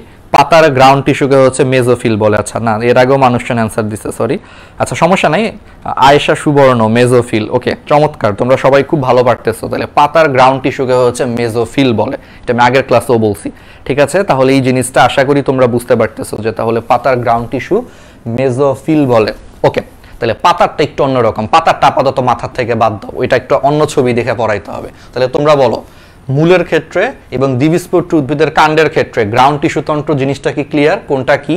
এটা যদি ক্লিয়ার হয়ে যায় বাকি সবকিছু ইজি, বাকি সবকিছু ইজি, বিলিভ মি, বাকি সবকিছু ইজি। আচ্ছা, তাহলে এখন আমি তোমাদের একটু পরে তাহলে লিখে দিচ্ছি, তাহলে তোমরা একটু আমার সাথে সাথে তাহলে একটু বলো যে তাহলে মূল এবং দ্বিবীজপত্রী উদ্ভিদের কাণ্ডটা ইনশাআল্লাহ ক্লিয়ার হয়ে গেছে, তাই না? আচ্ছা, তাহলে এখন আসো এর স্ট্রাকচারগুলো আমরা একটু জানার চেষ্টা করি, আমি কিছু জিনিস দেখাই। তো প্রথমে চলে আসো এই যে এইখানে, তাহলে দ্বিবীজপত্রী উদ্ভিদের কাণ্ডের ক্ষেত্রে ফার্স্টে চলে আসো। তাহলে এখন আসো এই গ্রাউন্ড টিস্যু তন্ত্রের একটু বর্ণনা দেই, ডিটেলস বর্ণনা দেই। তাহলে গ্রাউন্ড টিস্যু তন্ত্র জিনিসটা হচ্ছে অধতক। তাহলে ফার্স্টেই আসো, এটা শুরু হবে হচ্ছে বহিঃস্থলীয় অঞ্চল দিয়ে। তাহলে ফার্স্টেই চলে আসো যে বহিঃস্থলীয় অঞ্চলের প্রথমেই তোমার থাকে হচ্ছে অধতক, অধতক বা হাইপোডার্মিস থাকে। তাহলে সবসময় মনে রাখবা যে অধতক বা হাইপোডার্মিস এটা হচ্ছে তোমার কোলেনকাইমা অথবা হচ্ছে তোমার স্ক্লেরেনকাইমা দিয়ে গঠিত। তাহলে এই যে এপিডার্মিসের নিচে যে অধতক বা হাইপোডার্মিস থাকে এটা হচ্ছে তোমার কোলেনকাইমা বা স্ক্লেরেনকাইমা জাতীয় কোষ দিয়ে গঠিত, এবং এটা শুধুমাত্র কোথায় পাওয়া যায়? কাণ্ডে পাওয়া যায়, মূলে হচ্ছে অধতক বলে কিছু নাই। তাহলে কাণ্ডের ক্ষেত্রে এই অধতকটা হচ্ছে একাধিক সারি কোলেনকাইমা অথবা স্ক্লেরেনকাইমা কোষ দিয়ে গঠিত। আর এই অধতকের কাজ কি? এরা ত্বকের ঠিক নিচে থেকে হচ্ছে ভিতরের অংশকে হচ্ছে প্রোটেক্ট করে। তাহলে হাইপোডার্মিস বা অধতকের কাজ হচ্ছে ভিতরের অংশকে হচ্ছে প্রোটেক্ট করা এবং দৃঢ়তা প্রদান করা হচ্ছে অধতক বা হাইপোডার্মিসের কাজ। এবং এরা কি দিয়ে গঠিত? কোলেনকাইমা বা স্ক্লেরেনকাইমা দিয়ে গঠিত। এবং সবচেয়ে ইম্পর্টেন্ট, হাইপোডার্মিস শুধু কোথায় পাওয়া যায়? কাণ্ডে পাওয়া যায়, বুঝে ফেলো তাহলে ইজি। আচ্ছা, এবার আসো হাইপোডার্মিসের পরে চলে আসো। তাহলে হাইপোডার্মিসের পরে যদি আমরা আসি, এই যে গোল গোল যে কোষগুলো দেখতেছো এগুলো হচ্ছে কর্টেক্স। তাহলে কর্টেক্সগুলো হচ্ছে অনেক সারি হচ্ছে তোমার প্যারেনকাইমা কোষ দিয়ে গঠিত। তাহলে কর্টেক্সগুলো কি ধরনের কোষ দিয়ে গঠিত? কর্টেক্সগুলো হচ্ছে তোমার অনেক সারি হচ্ছে তোমার প্যারেনকাইমা কোষ দিয়ে গঠিত। তোমরা বুঝতেই পারতেছো যে এই গোল গোল কোষগুলো হচ্ছে প্যারেনকাইমা। তাহলে কর্টেক্সগুলো হচ্ছে অনেক অনেক মানে অনেক সারি, দেখো অনেকগুলা সারি, এখানে 3টা সারি আছে, আসলে আরো অনেক বেশি হয়। তাহলে কর্টেক্সগুলো হচ্ছে অনেক সারি প্যারেনকাইমা কোষ দিয়ে গঠিত। এখন এখানে কাহিনী আছে, এটা যদি মূল হয়, তাহলে মূলের কর্টেক্স হচ্ছে অনেকগুলা সারিতে বিভক্ত, মানে মূলের কর্টেক্সে হচ্ছে অনেক সারি প্যারেনকাইমা কোষ থাকে। আর এটা যদি কাণ্ড হয়, কাণ্ড কতে কি কম, কাণ্ড হচ্ছে ক দিয়ে শুরু, কতে হচ্ছে কম, তার মানে এখানে কর্টেক্সগুলো হচ্ছে কম কম প্যারেনকাইমা দিয়ে গঠিত। অর্থাৎ কাণ্ডের কর্টেক্সটা হচ্ছে মাত্র কয়েক সারি প্যারেনকাইমা দিয়ে গঠিত, আর মূলের কর্টেক্সটা হচ্ছে অনেকগুলো প্যারেনকাইমা সারি দিয়ে গঠিত। বুঝতে পারছো? তাহলে মূল হইলে এই জিনিসটা একটু অনেক বেশি হবে, অনেক সারি হবে, আর কাণ্ড হইলে কাণ্ড কতে হচ্ছে কম, মানে কম সারি বা কয়েকটা সারি, তাহলে কয়েকটা সারিতে হচ্ছে কর্টেক্স থাকে।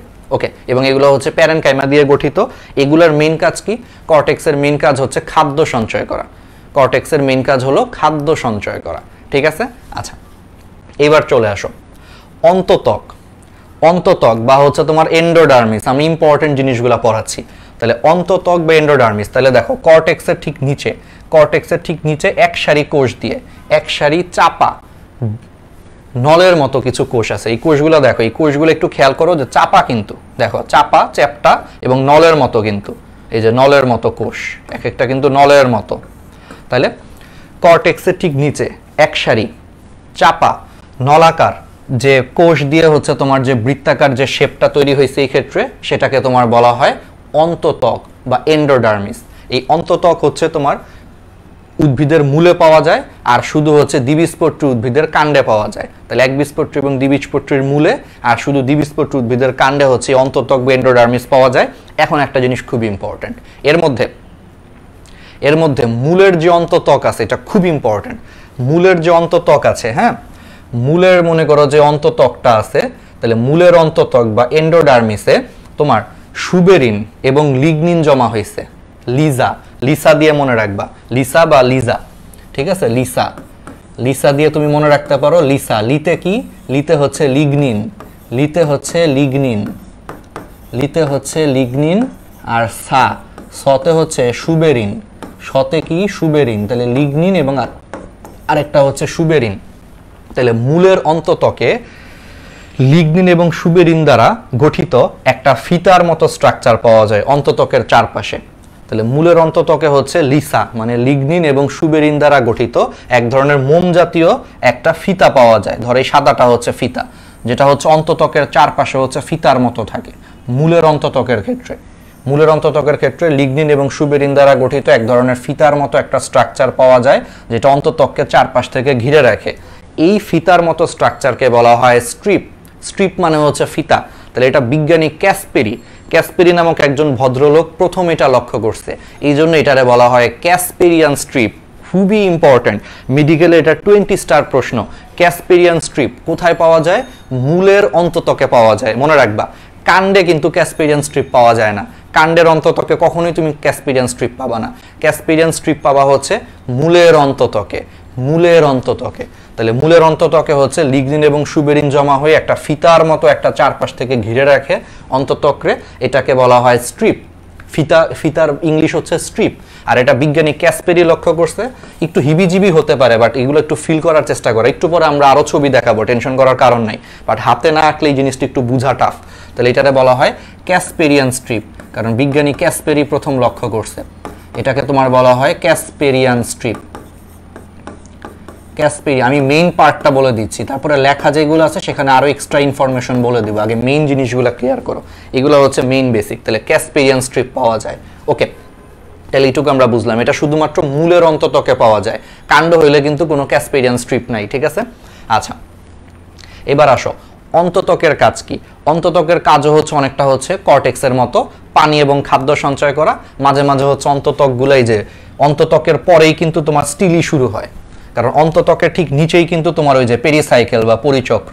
তাহলে অন্তত্বকের আরেকটা কাজ হচ্ছে স্টিলির অংশগুলোরে হচ্ছে প্রোটেক্ট করা, প্লাস হচ্ছে পানি খাদ্য সঞ্চয় করা, হাবিজাবি হচ্ছে কাজ। আচ্ছা, এবার আসো হচ্ছে তাহলে আমাদের বহিঃস্থলীয় অঞ্চল শেষ, এবার আসো অন্তঃস্থলীয় অঞ্চল। তো অন্তঃস্থলীয় যে অঞ্চলটা আছে, তাহলে অন্তঃস্থলীয় অঞ্চলের মধ্যে প্রথমেই তোমরা চলে আসো অন্তঃস্থলীয় অঞ্চলের সবচেয়ে বাইরের পার্টটার নাম হচ্ছে পরিচক্র। পেরিসাইকেল। আমি আবার মনে করায় দিই, স্টিলির সংজ্ঞাটা কি? স্টিলির সংজ্ঞাটা হচ্ছে পরিচক্র থেকে উদ্ভিদের একবারে ভিতর পর্যন্ত, কেন্দ্র পর্যন্ত অংশ, সাথে ইনক্লুডিং ভাস্কুলার বান্ডেল, কিন্তু ইনক্লুডিং ভাস্কুলার বান্ডেল সহ পরিচক্র থেকে কেন্দ্র পর্যন্ত অংশটা হচ্ছে স্টিলি। তাহলে এখন অন্তঃস্টিলীয় অঞ্চলে হচ্ছে আবার তিনটা জিনিস আছে, ঠিক আছে? অন্তঃস্টিলীয় অঞ্চলে একটা হচ্ছে পরিচক্র, তাহলে সবচেয়ে বাইরে থাকে হচ্ছে পরিচক্র। তো মূলের ক্ষেত্রে হচ্ছে এই যে পরিচক্র, সেই পরিচক্র হচ্ছে এক সারি কোষ দ্বারা গঠিত। মূলের ক্ষেত্রে হচ্ছে তোমার এই যে পেরিসাইকেল বা পরিচক্র, সেটা এক সারি প্যারেনকাইমা দিয়ে গঠিত। নর্মালি এগুলো প্যারেনকাইমা দিয়েই গঠিত হয়, মাঝে মাঝে স্ক্লেরেনকাইমাও থাকতে পারে, বাট নর্মালি পেরিসাইকেলগুলো প্যারেনকাইমা দিয়ে গঠিত। তাহলে মূলের ক্ষেত্রে হচ্ছে এক সারি প্যারেনকাইমা দিয়ে গঠিত এই পেরিসাইকেল বা পরিচক্র হচ্ছে তোমার তৈরি হয় মূলের ক্ষেত্রে, ঠিক আছে? আচ্ছা, আর কাণ্ডের ক্ষেত্রে এই পেরিসাইকেল বা পরিচক্র হচ্ছে একাধিক সারি প্যারেনকাইমা দিয়ে গঠিত হয়, একাধিক সারি। আমি এখানে একটা সারি আঁকছি, তার মানে এটা আসলে মূল আঁকছি আসলে, তাই না? আমি যদি এখানে একাধিক সারি আঁকতাম তাহলে এটা হচ্ছে কাণ্ড হয়ে যেত। তাহলে কাণ্ডের ক্ষেত্রে হচ্ছে একাধিক সারি পরিচক্র থাকে, আর মূলের ক্ষেত্রে হচ্ছে এক সারি কি বলে প্যারেনকাইমা দিয়ে হচ্ছে তোমার পরিচক্রটা গঠিত হয়। আচ্ছা, এখন আসো হচ্ছে পরিচক্রের কাজ কি? এই পরিচক্রের কিছু ইম্পর্টেন্ট হচ্ছে কাজ আছে, আমি বলতেছি। এই পরিচক্র থেকে হচ্ছে উদ্ভিদের পার্শ্বমূল তৈরি হয়, মানে এটা যদি কাণ্ডের পার্টও হয়, এই পরিচক্র থেকে হচ্ছে উদ্ভিদের পার্শ্বমূল বা হচ্ছে তোমার অস্থানিক মূল সৃষ্টি হয়। এটা একটু ইম্পর্টেন্ট কাজ। আর আরেকটা ইম্পর্টেন্ট কাজ হচ্ছে পরিচক্রের দুইটা কাজ আছে, এটা একটু পরে পাবা, ঠিক আছে? একটু পরে হচ্ছে আমাদের স্লাইডে এই জিনিসগুলো মোটামুটি লেখা আছে বা আমি লিখে দিব। এখন এখানে ছবি তো, এই জন্য আমি লিখতে পারতেছি না, তোমরা একটু এখন শুনো, আমি একটু পরে আবার লিখে দিব যখন এটা চেঞ্জ করব, কারণ এটা আবার চলে গেলে কিন্তু এই ছবিটা চলে যাবে, অনেক কষ্ট করে আঁকছি তো ছবিটা, একটু বলি। তাহলে পেরিসাইকেল বা পরিচক্রের কাজ হচ্ছে তোমার এখান থেকে হচ্ছে উদ্ভিদের পার্শ্বমূল বা অস্থানিক মূল বের হয়। আর আরেকটা ইম্পর্টেন্ট কাজ আছে, আরেকটি ইম্পর্টেন্ট কাজ হচ্ছে নাইট্রোজেন জাতীয় খাবার বাদে, নাইট্রোজেন জাতীয় মানে যেই খাবারগুলোতে নাইট্রোজেন আছে সেইটা বাদে অন্য যে কোনো ধরনের খাবার সঞ্চয় করে রাখা হচ্ছে পরিচক্রের কাজ। তাহলে পরিচক্রের দুইটা ইম্পর্টেন্ট কাজ আছে, একটা হচ্ছে এখান থেকে পার্শ্বমূল বা অস্থানিক মূল বের হয়, মানে মূল সৃষ্টি হয়। আর সেকেন্ড ইম্পর্টেন্ট কাজ হচ্ছে নাইট্রোজেন জাতীয় খাবার বাদে, মানে নাইট্রোজেন জাতীয় খাবার বাদে অন্য খাবারগুলোকে হচ্ছে সঞ্চয় করে রাখে এই পরিচক্র, ঠিক আছে? ওকে, আচ্ছা, আমি মেইন ইনফরমেশন বলতেছি আগে, এগুলো হচ্ছে সবচেয়ে ইম্পর্টেন্ট। তাহলে এইটুকু আমরা বুঝলাম, তাহলে পরিচক্রটা বুঝছি। এখন আসো পরিচক্রের পর, আমি কিন্তু আগেই বলছি যে অন্তঃস্টিলীয় অঞ্চল, হ্যাঁ, এটা তো একটা কিসের অংশ? এটা হচ্ছে গ্রাউন্ড টিস্যুতন্ত্রের অংশ। তাহলে কি গ্রাউন্ড টিস্যুতন্ত্রে আমরা কি ভাস্কুলার বান্ডেল পড়াবো না, কারণ ভাস্কুলার বান্ডেলটা আলাদা টিস্যুতন্ত্র। তাহলে একটু এখানে একটা কনফিউশন হয়, স্টিলির ভিতরে কিন্তু ভাস্কুলার বান্ডেল সহ এলাকাটার নাম দিছে হচ্ছে স্টিলি, কিন্তু আমরা যখন অন্তঃস্টিলীয় অঞ্চল পড়াবো আমরা তখন অলরেডি হচ্ছে গ্রাউন্ড টিস্যুতন্ত্রের পার্ট পড়াচ্ছি। এই কারণে গ্রাউন্ড টিস্যুতন্ত্রের পার্টে হচ্ছে আবার ভাস্কুলার বান্ডেল কথাটা আসবে না, ঠিক আছে? তাহলে এখানে ভাস্কুলার বান্ডেলটা আমরা বলবো না, কারণ আমরা গ্রাউন্ড টিস্যুতন্ত্র পড়াচ্ছি। তাহলে গ্রাউন্ড টিস্যুতন্ত্রের অন্তঃস্টিলীয় পার্টে হচ্ছে পরিচক্র থাকে সবচেয়ে বাইরে। আচ্ছা, এবার আসো পরিচক্রের ভিতরে কি থাকে? মজ্জা থাকে। তাহলে এই যে দেখো, এই যে হলুদ হলুদ যে কোষগুলো আছে মজ্জা, তাহলে মজ্জাগুলাও হচ্ছে তোমার প্যারেনকাইমা দিয়ে গঠিত। তাহলে মজ্জাগুলা হচ্ছে একবারে কোর মানে একবারে কেন্দ্রে থাকে। তাহলে পরিচক্রের নিচে একবারে কেন্দ্র পর্যন্ত যে হলুদ যে প্যারেনকাইমা যে কোষগুলো আছে সেগুলোকে তোমার বলা হয় হচ্ছে মজ্জা। তাহলে মজ্জা হচ্ছে প্যারেনকাইমা দিয়ে গঠিত এবং এগুলো একবারে কেন্দ্র থেকে পরিচক্র পর্যন্ত বিস্তৃত। দেখো এই হলুদ কোষগুলো দেখো একেবারে কেন্দ্র থেকে হচ্ছে পরিচক্র পর্যন্ত হচ্ছে বিস্তৃত, এটারে বলা হয় হচ্ছে মজ্জা। মজ্জার কাজ কি? খাদ্য এবং পানি সঞ্চয় করাই হচ্ছে তোমার মজ্জার মেইন কাজ। তাহলে মজ্জার মেইন কাজ হচ্ছে খাদ্য এবং পানি সঞ্চয় করাটাই হচ্ছে মজ্জার মেইন কাজ, ঠিক আছে? আচ্ছা, তাহলে এইটুকু হচ্ছে আমরা পারলাম। এখন আসা হচ্ছে মজ্জা রশ্মি কি? আগেই বলে দিছি যে মজ্জা তো একবারে কেন্দ্রে থাকে, বাট দেখো যে মজ্জার প্যারেনকাইমা কোষগুলা কেন্দ্র থেকে হচ্ছে একেবারে পরিচক্র পর্যন্ত চলে গেছে, কেন্দ্র থেকে একেবারে পরিচক্র পর্যন্ত হচ্ছে মজ্জার কোষগুলা চলে গেছে। তো মজ্জাগুলোর যে কোষ, সেই কোষগুলো যখন দুইটা ভাস্কুলার বান্ডেলের মাঝখান দিয়ে যায়, এখানে সাদা সাদাগুলো হচ্ছে তোমার জাইলেম কিন্তু একটা ভাস্কুলার বান্ডেল। তাহলে দেখো মজ্জার যে কোষগুলা দুইটা ভাস্কুলার বান্ডেলের মধ্য দিয়ে কেন্দ্র থেকে হচ্ছে পরিচক্র পর্যন্ত যায়, সেই কোষগুলো হচ্ছে একটা সরু রাস্তা দিয়ে যায়। কারণ দেখো দুই পাশে দুইটা ভাস্কুলার বান্ডেল থাকলে মাঝখানের রাস্তাটা কিন্তু অনেক সরু। তাহলে সেই সরু রাস্তা দিয়ে যখন মজ্জার কোষগুলো কেন্দ্র থেকে হচ্ছে পরিচক্র পর্যন্ত সাজানো থাকে, তখন এটারে দেখতে অনেকটা হচ্ছে রশ্মির মতো মনে হয় যে তারা একটা লাইন তৈরি করছে কোষগুলা। এটারই নাম দিছে হচ্ছে মজ্জা রশ্মি। তাহলে সেই মজ্জারশ্মিও হচ্ছে তোমার অন্তঃস্থলীয় অঞ্চলের পার্ট। তাহলে মজ্জারশ্মির কাজটা অনেকটা মজ্জার মতোই, এটারও কাজ হচ্ছে তোমার মেইন কাজ হচ্ছে পানি এবং খাদ্য সঞ্চয় করা। ঠিক আছে, তাহলে এইটুকু কি বুঝছো? তাহলে এটাই হচ্ছে আমাদের গ্রাউন্ড টিস্যু তন্ত্র, একবারে ফুল ডিটেলস পড়াইছি গ্রাউন্ড টিস্যু তন্ত্র। তাহলে কি কনফিউশন আছে? আশা করি কনফিউশন নাই। তোমরা হচ্ছে যেই ছবিটা মিলায়া দেখো, তোমাদের মেইন পার্টগুলো হচ্ছে পড়ানো হয়ে গেছে। এখন আসো হচ্ছে আমি এগুলার কাজ বলি। এর মধ্যে একটা কাজ আমি একটু বলতে ভুলে গেছি, আমার হঠাৎ করে মনে পড়লো। সেই কাজটা হচ্ছে অন্তত্বক বা এন্ডোডার্মিসের কাজ। কি বলছিলাম? পানি এবং খাদ্য সঞ্চয় করা। কথাটা ঠিক আছে, কিন্তু সাথে এটা আরেকটা কাজ করে, সাথে এটা হচ্ছে মূলজ চাপকে হচ্ছে নিয়ন্ত্রণ করে। তাহলে অন্তত্বক বা এন্ডোডার্মিসের আরেকটা কাজ হচ্ছে মূলজ চাপ নিয়ন্ত্রণ করে। এগুলো সব বইয়ে আছে, টেনশন করার কারণ আমি লিখে দিব। অন্তত্বকের একটা মেইন কাজ হচ্ছে তোমার মূলজ চাপ নিয়ন্ত্রণ করা, খাদ্য সঞ্চয়ের পাশাপাশি মূলজ চাপ নিয়ন্ত্রণ করা। কিভাবে নিয়ন্ত্রণ করে? ওই যে অন্তত্বকের কোষগুলো হচ্ছে অনেক টাইটলি কানেক্টেড থাকে। দেখো ওই যে বলছিলাম না যে এক সারি হচ্ছে তোমার পিপাকৃতির বা এই যে নলের মতো হচ্ছে কোষ নিয়ে হচ্ছে অন্তত্বক মানে গঠিত। তো অন্তত্বকের কোষগুলো হচ্ছে অনেক টাইটলি কানেক্টেড থাকে, একটার সাথে আরেকটা হচ্ছে অনেক টাইটলি কানেক্টেড থাকার কারণে এই কর্টেক্স থেকে বা অন্য জায়গা থেকে যদি কোনো কারণে পানি জমে, কর্টেক্স বা কোনো জায়গাতে যদি কোনো কারণে পানি জমে, সেই পানিগুলা হচ্ছে অন্তত্বক ভেদ করে আর ভিতরে ঢুকতে পারে না। চিন্তা করো, অন্তত্বকের কোষগুলো কিন্তু অনেক টাইটলি কানেক্টেড হওয়ার কারণে এই কোষগুলোর মাঝখানে কোনো আন্তঃকোষীয় ফাঁক নাই। আন্তঃকোষীয় ফাঁকা স্থান না থাকার কারণে কর্টেক্স বা অন্য কোনো জায়গায় যদি পানি জমে, সেই পানিগুলো কখনোই হচ্ছে ভিতরে ঢুকতে পারে না। অর্থাৎ এই জন্য এইভাবে হচ্ছে তোমার অন্তত্বকগুলো হচ্ছে মূলজ চাপ রক্ষা করে। কারণ তোমরা চিন্তা করো, যদি আজকে অন্তত্বকটা না থাকতো, অন্তত্বক না থাকলে কি হতো?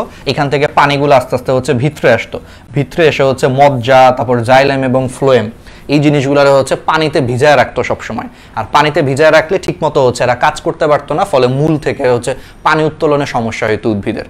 কারণ যদি আগে থেকেই বাইরের দিকে যদি পানি থাকে, তাহলে বাইরেও পানি ভিতরেও পানি, ওদের প্রেসারে একটা প্রবলেম হইতো। ফলে দেখা যেত যে উদ্ভিদ হচ্ছে মূল থেকে হচ্ছে পানিগুলো আর মাটিতে নিতে পারতেছে না, মূল থেকে পানিগুলা পাতায় নিতে পারতেছে না। এই কারণে এই মূলত চাপকে রক্ষা করার জন্য আল্লাহ তাআলা এখানে হচ্ছে অন্তত্বক দিয়ে দিছে। অন্তত্বকের কোষগুলো টাইটলি কানেক্টেড থাকার কারণে অন্য কোনো জায়গা থেকে হচ্ছে পানি এই জায়গাটায় আসতে পারে না, ফলে চাপগুলো হচ্ছে ব্যালেন্সড থাকে। আর চাপ যখন ব্যালেন্সড থাকবে, তখনই জাইলেম কি করে? মূল থেকে হচ্ছে একবারে সুন্দর করে পাতায় পানি পরিবহন করতে পারে। ঠিক আছে, তাহলে এটা হচ্ছে মোটামুটি স্ট্রাকচার, কাজ আমরা মোটামুটি হচ্ছে বুঝতে পারছি। আর তোমরা বুঝতেই পারতেছো যে কর্টেক্স কি দ্বারা গঠিত? অনেক সারি হচ্ছে তোমার প্যারেনকাইমা কোষ দিয়ে গঠিত। তাহলে কর্টেক্স যেহেতু প্যারেনকাইমা কোষ দিয়ে গঠিত, গতকাল বলছি, কিন্তু প্যারেনকাইমা কোষগুলোর মাঝে হচ্ছে ফাঁকা জায়গা আছে। তোমরা আমার ছবিটাও দেখতে পাচ্ছ যে প্যারেনকাইমা কোষগুলোর মাঝখানে দেখো যে ফাঁকা জায়গা আছে। ঠিক আছে, ওকে। তাহলে আশা করি এই জিনিসগুলো আমাদের ক্লিয়ার, আমরা হচ্ছে বুঝতে পারছি এই জিনিসগুলো। ঠিক আছে, কোনো কনফিউশন নাই। ওকে, তাহলে আমরা এইটুকু অংশ পারবো। তাহলে এইটুকু অংশ যদি আমরা পারি, তাহলে এখন আসো আমরা হচ্ছে তোমাদের তাহলে নর্মাল জায়গাটায় নিয়ে যাই, তাহলে নর্মাল ছবিতে নিয়ে যাই। হ্যাঁ, মজ্জা, একজন মজ্জার সংজ্ঞা দিছো যে পরিবহন টিস্যু দিয়ে গঠিত, মূল এবং কাণ্ডের কেন্দ্রের অংশকে হচ্ছে মজ্জা বলে। সংজ্ঞা তো ভাই বইয়ে পড়বে, এখন তো বুঝতেই পারতেছো যে আমি তো বলে দিছি যে ভিতরে হচ্ছে মজ্জা। তাহলে দেখো মজ্জার চারপাশে কি থাকে? পরিবহন টিস্যু থাকে। দেখো এই যে এখানে জাইলেম আছে, এখানে ফ্লোয়েম আছে। তাহলে আমরা বলতে পারি যে জাইলেম এবং ফ্লোয়েমের মাঝখানে, মানে পরিবহন টিস্যুর মাঝখানে মূল এবং কাণ্ডের কেন্দ্রের যে অংশটা আছে হলুদ যে কোষগুলো, এটারই হচ্ছে মজ্জা বলে। এটা তো এখন নিজেই বানায় লিখতে পারবা, কারণ ভাইয়া তো বুঝাই দিছে সুন্দর করে। ওকে, তাহলে আশা করি এই জিনিসগুলো ক্লিয়ার। ঠিক আছে, এই জিনিসগুলো যদি ক্লিয়ার হয়, হ্যাঁ, অন্তত্বকের যে কোষের প্রাচীর পাতলা থাকে, প্যাসেজ সেল বলে আমরা বলবো। আমি তো বললাম যে আগে একটু মেইন জিনিসটা পড়াই, তারপর আমাদের নোট তো আরো ডিটেলস ইনফরমেশন আছে, ওইখানে আমি আরো অ্যানিমেশন যোগ করছি, আমি দেখাবো এইগুলা। এটা হচ্ছে মেইন জিনিস, প্যাসেজ সেল। তুমি আগে না জানার আগে তোমার এইগুলা একটু জানো, আমি বলতেছি, এগুলো আসতেছে। হ্যাঁ, একটু ধৈর্য ধরো। ওই যে একটা কথা আছে না, একটা মিম আছে না, যে রুকো যারা সাবর কারো। ঠিক আছে, ওইরকম একটা অবস্থা। আমি দেখাবো, সবই বলবো। কারণ তোমরা কি কখনো দেখছো যে আজ পর্যন্ত আমাদের কোনো ক্লাস আমরা ডিটেলস পড়াই নাই? সব ক্লাসে আমরা ডিটেলস পড়াই, কোনো ক্লাস বাদ দিই না। ঠিক আছে, কিন্তু এটা একটু কঠিন বলে আগে এটা জাস্ট বেসিকটা পড়াইলাম, কারণ এতক্ষণ যা পড়াইছি এগুলোও যদি পরীক্ষায় লিখে আসতে পারো, বিশ্বাস করো তোমাকে টিচার 3-এর মধ্যে 4 দিবে সৃজনশীলে। বা 4-এর মধ্যে 5 দিবে, মানে গ ঘতে যদি এগুলাও লিখতে পারো যা পড়াইছি সুন্দর করে ছবি এঁকে, 3-এ 4, 4-এ 5 দিয়ে রাখবে, কারণ টিচার খুশি হয়ে যাবে। কারণ এই জিনিসগুলো এত সুন্দর করে হচ্ছে কেউ লিখতে পারে না, কারণ বুঝোই তো ম্যাক্সিমাম স্টুডেন্টদের কাছেই আসলে এই অ্যাক্সেসগুলো নাই। এই জন্য আমি বারবার বলি যে তোমরা আমাদের এই ফ্রি ক্লাসগুলো হচ্ছে সবার কাছে ছড়িয়ে দাও, যাতে বেসিকগুলো ক্লিয়ার হয়।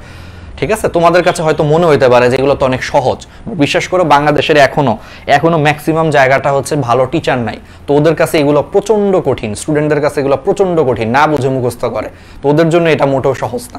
এই জন্য তোমরা যেটা করবা যে আমাদের ন্যানো বায়োলজির এই ফ্রি ক্লাসগুলো ইউটিউবে দেওয়া আছে, সব বন্ধুর সাথে শেয়ার করবা। যাদের বায়োলজিতে প্রবলেম আছে চোখ বন্ধ করে প্লেলিস্টটা যদি শেয়ার করো, আর কোনো বায়োলজির প্রবলেম থাকবে না। ঠিক আছে, তো নিজেরা দেখবা, বন্ধুদের সাথে শেয়ার করবা, তাইলেই আস্তে আস্তে একটা সময় সারা বাংলাদেশের কনসেপ্টগুলো ক্লিয়ার হবে। এগুলো হওয়া দরকার, কারণ এখন টেকনোলজির কারণে পড়াশোনাটা সবার কাছে ছড়িয়ে যাচ্ছে। আগে তো সম্ভব ছিল না। আগে ধরো আমি ঢাকায় থেকে কিভাবে ধরো একটা বান্দরবনের একটা ছেলে বা একটা মেয়েকে পড়াবে, এটা পসিবল ছিল না, কিন্তু এখন কিন্তু পসিবল হয়েছে।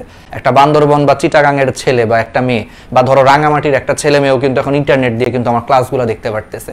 তো এটাই হচ্ছে ইম্পর্টেন্ট। ইন্টারনেটের এটা খুব ভালো একটা দিক, আসলে আমি স্বীকার করি যে এই জিনিসগুলো ভালো ভালো কাজগুলো ছড়িয়ে যাচ্ছে। আচ্ছা যাই হোক, তাহলে এইগুলো আমরা পারবো। হ্যাঁ, ওকে, তাহলে বুঝছি। তাহলে আমরা আসো এখন একটু ডিটেলস পড়ি, এক্সট্রা ইনফরমেশনগুলো পড়ার চেষ্টা করি। ওকে ওকে, তাহলে এখন ডিটেলস কিছুই না, অলরেডি এটা পড়ায় ফেলছি, যে এই ছবিগুলো যদি দেখো একই জিনিস। ওকে, তাহলে এখন আসো এই যে এই জিনিসটাই দেখছো, এই যেটা হচ্ছে এপিডার্মাল বা আবরণ, এই যে এখান থেকে এইটুকু পর্যন্ত একবারে কেন্দ্র পর্যন্ত অংশটা হচ্ছে গ্রাউন্ড টিস্যু, ভাস্কুলার বান্ডেল বাদে। এর মধ্যে এইটুকু হচ্ছে বহিঃস্থলীয়, আর এই যে গাঢ় অংশটা হচ্ছে অন্তঃস্থলীয় অঞ্চল। ওকে, তোমরা দেখতে পাচ্ছ। এখন আসো পাতার ক্ষেত্রে, একটু পাতাটা পড়ায় দিই। পাতাটা হচ্ছে একটু অন্যরকম, পাতার গ্রাউন্ড টিস্যুর আলাদা নাম আছে। পাতার গ্রাউন্ড টিস্যুকে হচ্ছে মেসোফিল বলে। তাহলে পাতার গ্রাউন্ড টিস্যুকে কি বলে? মেসোফিল বলে। তাহলে পাতার গ্রাউন্ড টিস্যুটা একটু অন্যরকম, এটা পুরোপুরি হচ্ছে প্যারেনকাইমা দিয়ে গঠিত।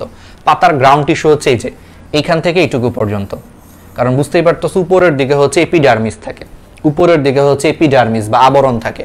তাহলে উপরের দিকে হচ্ছে এপিডার্মিস বা আবরণ আছে, তাহলে এইটুকু অংশ বাদ দিলে এর নিচ থেকে এইটুকু পর্যন্ত এই পুরাটা হচ্ছে গ্রাউন্ড টিস্যু তন্ত্র, বা এটাকে বলা হয় মেসোফিল।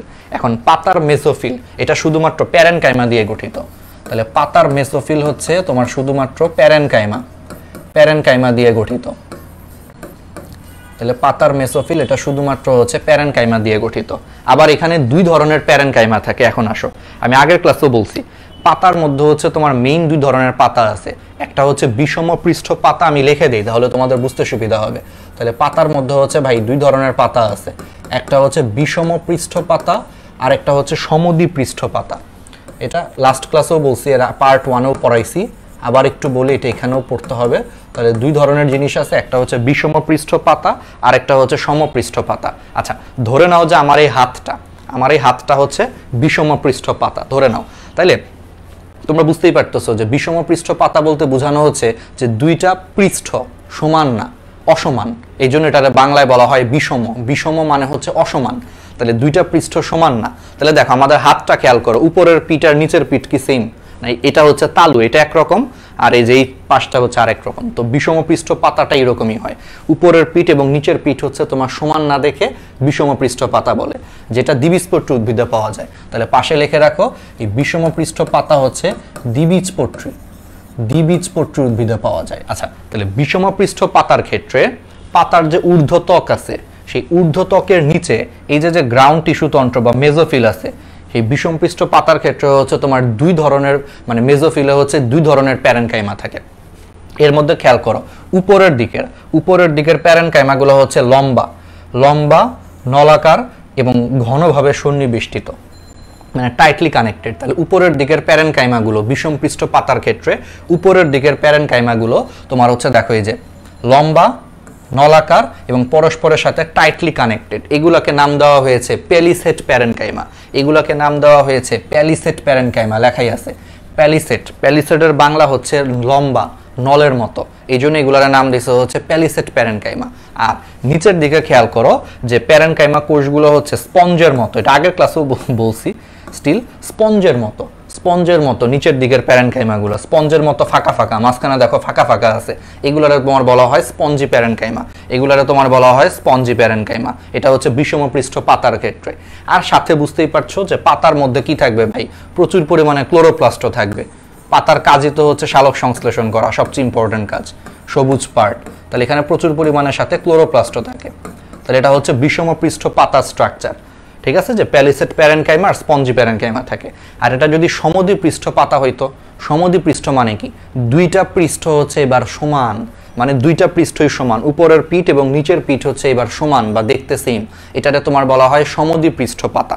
তো এই সমদ্বি পৃষ্ঠ পাতা কোথায় পাওয়া যায়? একবীজপত্রী উদ্ভিদে পাওয়া যায়। এই সমদ্বি পৃষ্ঠ পাতা হচ্ছে তোমার একবীজপত্রী উদ্ভিদে পাওয়া যায়, এটা এক্সাম্পলটা মনে রাখো। এবং এই সমদ্বি পৃষ্ঠ পাতার ক্ষেত্রে শুধুমাত্র হচ্ছে সেখানে স্পঞ্জি প্যারেনকাইমা থাকে নর্মালি। সমদ্বি পৃষ্ঠ পাতায় হচ্ছে এক ধরনের প্যারেনকাইমাই থাকে এবং সেই প্যারেনকাইমাগুলো হচ্ছে মেইনলি স্পঞ্জি প্যারেনকাইমা। তাহলে এটাই স্ট্রাকচার, তাহলে এটা হচ্ছে আসলে বিষম পৃষ্ঠ পাতার হচ্ছে স্ট্রাকচার। আর এটা যদি সমদ্বি পৃষ্ঠ হইতো তাহলে এখানে হচ্ছে প্যালিসেড প্যারেনকাইমাটা নর্মালি থাকে না, এখানে হচ্ছে এক ধরনের প্যারেনকাইমাই থাকে, সেটা হচ্ছে স্পঞ্জি প্যারেনকাইমা, মানে পুরাটাই হচ্ছে স্পঞ্জি প্যারেনকাইমা হইতো, স্পঞ্জের মতো ছিদ্র ছিদ্র গোল গোল কোষ দিয়ে গঠিত, এই জন্য এটাকে বলা হয় স্পঞ্জি প্যারেনকাইমা। ওকে, আর পাতার গ্রাউন্ড টিস্যুর নাম হচ্ছে মেজোফিল। বলো মেজোফিলের কাজ কি? এটা তোমাদের পারা উচিত। পাতার গ্রাউন্ড টিস্যু বা মেজোফিলের একটাই কাজ, শালক সংশ্লেষণ প্রক্রিয়া। কারণ পাতার কাজ কি ভাই? শালক সংশ্লেষণ প্রক্রিয়ায় খাদ্য তৈরি করা। সো এটা গ্রাউন্ড টিস্যুর কাজ ওই একই জিনিস, শালক সংশ্লেষণ প্রক্রিয়ায় খাদ্য তৈরি করাই হচ্ছে পাতার গ্রাউন্ড টিস্যু তথা মেজোফিলের কাজ। ওকে, তাহলে আমরা পাতার স্ট্রাকচারটা পড়ছি। এবার আসো ডিটেলস পড়ি। এই যে দেখো, এই যে এখন আসো আমরা হচ্ছে লেখাগুলা পড়ি, নোট পড়ি। এতক্ষণ তো বুঝাইছি, এখন দেখো এই যে ফার্স্টে আসো স্টিলি কাকে বলে, আবার দেখো আসছে পেরিসাইকেল বা পরিচক্র স্তর হতে শুরু করে ভাস্কুলার বান্ডেল সহ, ইনক্লুডিং ভাস্কুলার বান্ডেল সহ কেন্দ্র পর্যন্ত অংশকে হচ্ছে স্টিলি বলে। তো স্টিলির উপর ভিত্তি করে মূলে একবীজপত্রী এবং দ্বিবীজপত্রী উদ্ভিদের মূলে এবং শুধু হচ্ছে তোমার দ্বিবীজপত্রী উদ্ভিদের কাণ্ডকে হচ্ছে দুইটা ভাগে ভাগ করা হয়েছে, আমরা বলে ফেলছি অলরেডি, বহিঃস্টিলীয় অঞ্চল আর একটা হচ্ছে অন্তঃস্টিলীয় অঞ্চল। তো এবার তোমরা ফিল করো, বহিঃস্টিলীয় অঞ্চলের সবার প্রথমে থাকে হচ্ছে কি বলতো? অধোতক। বহিঃস্টিলীয় অঞ্চলের সবার প্রথমে থাকে হচ্ছে অধোতক বা হাইপোডার্মিস, সবার ফার্স্টে হচ্ছে এখানে অধোতক বা হাইপোডার্মিস থাকে। এবং অলরেডি বলে দিচ্ছি যে অধোতক বা হাইপোডার্মিস এটা হচ্ছে কি দিয়ে গঠিত? একাধিক সারি।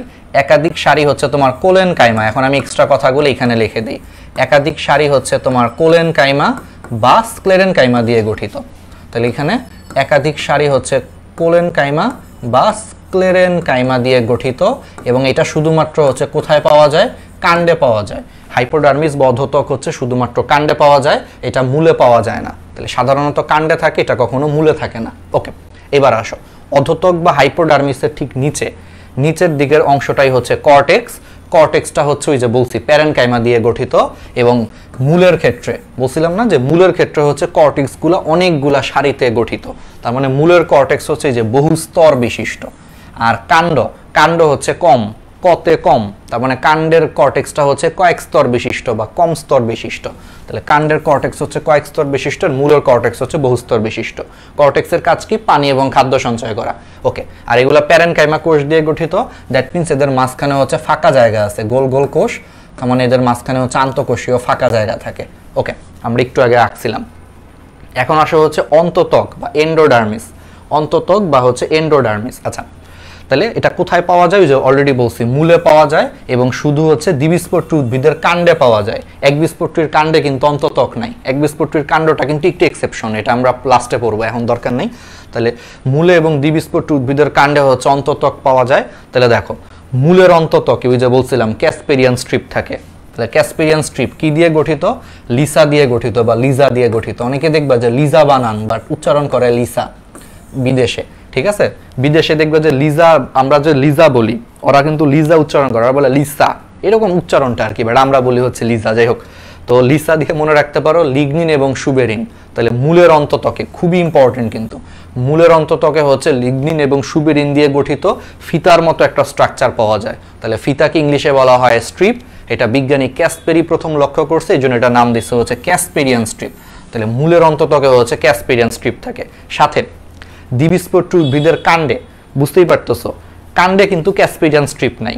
তাহলে এর বদলে হচ্ছে তোমার দ্বিবীজপত্রী উদ্ভিদের কাণ্ডে হচ্ছে অন্ততকে অনেকগুলা শ্বেতসারের আবরণ থাকে, হচ্ছে আবরণ থাকে। এখন আসো, যে একজন জানতে চাইছিল যে ভাইয়া প্যাসেজ সেল নিয়ে একটু বলেন। আচ্ছা, প্যাসেজ সেল হচ্ছে অন্ততকের, আমরা পড়াইছি না যে অন্ততকগুলা কি দিয়ে গঠিত? পিপাকৃতি বা নলাকৃতির হচ্ছে তোমার এক সারি টাইটলি অ্যাটাচড, মানে পরস্পরের সাথে ঘনিষ্ঠভাবে কানেক্টেড কোষ দিয়ে গঠিত। তো পরস্পরের সাথে যদি ঘনিষ্ঠভাবে কোষ দিয়ে গঠিত থাকে তাহলে এখানে কিন্তু একটা সুবিধা আছে যে বাইরে থেকে হচ্ছে পানিগুলা ভিতরে আসতে পারতেছে না, বা ভিতর থেকে হচ্ছে পানিগুলা বাইরে যেতে পারতেছে না। একটু আগে বলছি যারা টাইটলি কানেক্টেড এরা আটকায় ফেলে, কিন্তু প্রবলেমটা হচ্ছে তুমি যদি পুরোপুরি যদি আটকায় ফেলো, আমি একটু আগে ছবি আঁকছিলাম, তুমি যদি পুরোপুরি যদি পরিবহনটারে আটকায় ফেলো যে বাইরে থেকে কেউ হচ্ছে অন্ততক ভেদ করে ভিতরে আসতে পারবে না, বা ভিতর থেকে মনে করো কেউ অন্ততক ভেদ করে যদি বাইরে যাইতে না পারে, তাইলেও কিন্তু আবার একটা প্রবলেম যে তুমি পানি আটকানোর ব্যবস্থা করছো, বাট সেখানে একটা কন্ট্রোল থাকা উচিত যে মাঝে মাঝে হচ্ছে সেখান দিয়ে কিছু পরিমাণে পানি বা অন্য পদার্থগুলো পরিবহনের ব্যবস্থা রাখা উচিত। এই ব্যবস্থা রাখার জন্যই আল্লাহ তাআলা কি করছে, এই অন্ততকের কিছু কিছু কোষের প্রাচীরগুলো হচ্ছে অনেক পাতলা করে দিছে। অন্ততকের কিছু কিছু কোষের প্রাচীরগুলো অনেক পাতলা করে দিছে, তো শুধুমাত্র ওই পাতলা প্রাচীর বিশিষ্ট কোষ দিয়েই সামান্য পরিমাণে হচ্ছে পানি এবং অন্যান্য পদার্থের আদান প্রদান হইতে পারে। মানে ব্যাপারটা এরকম, অন্ততকটা ধরো এই যে এটা, ঠিক আছে, এটা হচ্ছে অন্ততক, তাহলে এগুলো হচ্ছে অনেক টাইটলি কানেক্টেড বা ঘনিষ্ঠভাবে সন্নিবিষ্টৃত হচ্ছে তোমার নলাকৃতির কোষ দিয়ে গঠিত। তাহলে এই কোষগুলো ভেদ করে হচ্ছে বাইরে থেকে কোনো পদার্থ ভিতরে আসতে পারে না, ভিতর থেকে বাইরে যেতে পারে না, টাইটলি কানেক্টেড থাকার কারণে। বাট প্রবলেমটা হচ্ছে যে ভাই যদি এরকম তুমি যদি পুরোপুরি ব্লক করে দাও তাইলেও কিন্তু সমস্যা। একটু তো জিনিসপত্র আদান প্রদান করতে দেওয়া উচিত, কারণ মাঝে মাঝে দরকার হতে পারে। এই জন্য যাতে জিনিসটা দরকার হয় এই জন্য আল্লাহ তাআলা হচ্ছে যে অন্ততকের কিছু কিছু কোষে, সব কোষে না, ধরো এই কোষটাতে, কথার কথা ধরে নাও এই কোষটাতে, আবার এই কোষটাতে কিছু কিছু কোষের হচ্ছে অন্ততকের হচ্ছে প্রাচীরগুলোকে পাতলা করে দিছে। পাতলা করে দেওয়ার কারণে এদের পাতলা প্রাচীর ভেদ করে হচ্ছে ভিতরের কিছু পদার্থগুলো বাইরে যেতে পারে, বাইরে থেকে কিছু পদার্থ হচ্ছে এই কোষগুলো ভেদ করে ভিতরে ঢুকতে পারে। এই জন্য এগুলোর নাম দিছে হচ্ছে প্যাসেজ সেল। প্যাসেজ মানে কি, একটা সরু রাস্তা, যে রাস্তার মাধ্যমে হচ্ছে তুমি এক পাশ থেকে আরেক পাশে যেতে পারো। ইংলিশে প্যাসেজ মানে কি, প্যাসেজ বলতে বোঝায় ধরো এটা একটা ঘর, এটা হচ্ছে আরেকটা ঘর, এই দুই ঘরটা মনে করো মাঝখানের একটা চিকন রাস্তা দিয়ে কানেক্টেড, ধরো এই যে চিকন রাস্তা, তাহলে এই চিকন রাস্তাটা প্যাসেজ বলা হয়। মানে প্যাসেজের মাধ্যমে তুমি এক জায়গা থেকে আরেক জায়গায় যেতে পারো। তাহলে এই কোষগুলোর প্রাচীর পাতলা হওয়ার কারণেও সেম, একটা পদার্থ ভিতর থেকে বাইরে, বাইরে থেকে ভিতরে আসতে পারতেছে, এই জন্য এগুলোরে বলা হয় প্যাসেজ সেল। তাহলে ইজি না? এখন আশা করি জিনিসগুলো হচ্ছে অনেক সহজ লাগতেছে। ওকে, তাহলে প্যাসেজ সেল বলে, এটাও খুব ইম্পর্টেন্ট। ঠিক আছে, তাহলে আমরা পারবো, অন্ততকে পাওয়া যায়। এখন আসো হচ্ছে তোমরা একটু এই যে ক্যাসপেরিয়ান স্ট্রিপ দেখতে চাইছিলে, আমি তো বলছি যে আমি একটু ফিল করে বায়োলজি পড়াই, তাহলে একটু অ্যানিমেশন না হইলে কেমন লাগে বলো? এই জন্য তোমাদের জন্য অ্যানিমেশন নিয়ে আসছি। এই যে দেখো, এই যে এটা হচ্ছে অন্ততক, এই যে একবারে বাইরের দিকে যেটা দেখতে পাচ্ছ এটা হচ্ছে অন্ততক।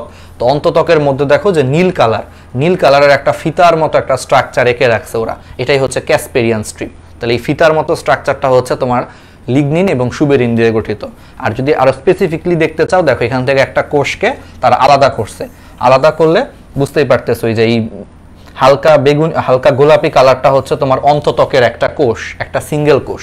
তাহলে দেখো অন্ততকের একটা সিঙ্গেল কোষের উপরে নীল ফিতার মতো একটা স্ট্রাকচার আছে, এটাই হচ্ছে ক্যাসপেরিয়ান স্ট্রিপ। এটাই হচ্ছে ক্যাসপেরিয়ান স্ট্রিপ, যেটা হচ্ছে তোমার লিগনিন এবং সুবেরিন দিয়ে গঠিত। ঠিক আছে, আর এই যে দেখো, দেখছো এই যে অন্ততকের কোষগুলোর মাঝখানে দেখো কিছু পুরোপুরি লাল করে দিছে, এই যে লাল, এটাই হচ্ছে তোমার প্যাসেজ সেল। এই সেলগুলোর মাধ্যমে হচ্ছে তোমার ভিতর থেকে বাইরে পদার্থ আদান প্রদান করতে পারে। তাহলে প্যাসেজ সেল বুঝতে পারছো, ক্যাসপেরিয়ান স্ট্রিপ, ঠিক আছে, এগুলো আমরা পারবো। ওকে, এখন আসো হচ্ছে অন্তঃস্টিলীয় অঞ্চল, দ্রুত পড়ায় যায়, আমাদের শেষ। এরপরে ভাস্কুলার বান্ডেলের প্রকারভেদ পড়ায় লাস্টের 15-20 মিনিটে খালি ছবি আঁকবো, শেষ। আসলে এই চ্যাপ্টারটা কিন্তু একদিক দিয়ে সহজ, এই এখন যে পার্টটা পড়াইছে এই পার্টটা আমাদের ছবি আঁকতে কাজে লাগবে। অন্তঃস্টিলীয় অঞ্চল, বহিঃস্টিলীয় অঞ্চলের এই ডিটেলসগুলো ছবি আঁকার সময় আমাদের খেয়াল রাখতে হবে। আচ্ছা, তাহলে এখন আসা হচ্ছে অন্তঃস্টিলীয় অঞ্চল। তাহলে অন্তঃস্টিলীয় অঞ্চলের মধ্যে প্রথমেই আসা হচ্ছে পেরিসাইকেল বা পরিচক্র। অলরেডি বলে দিছি এটা হচ্ছে প্যারেনকাইমা কোষ দিয়ে গঠিত। মূলের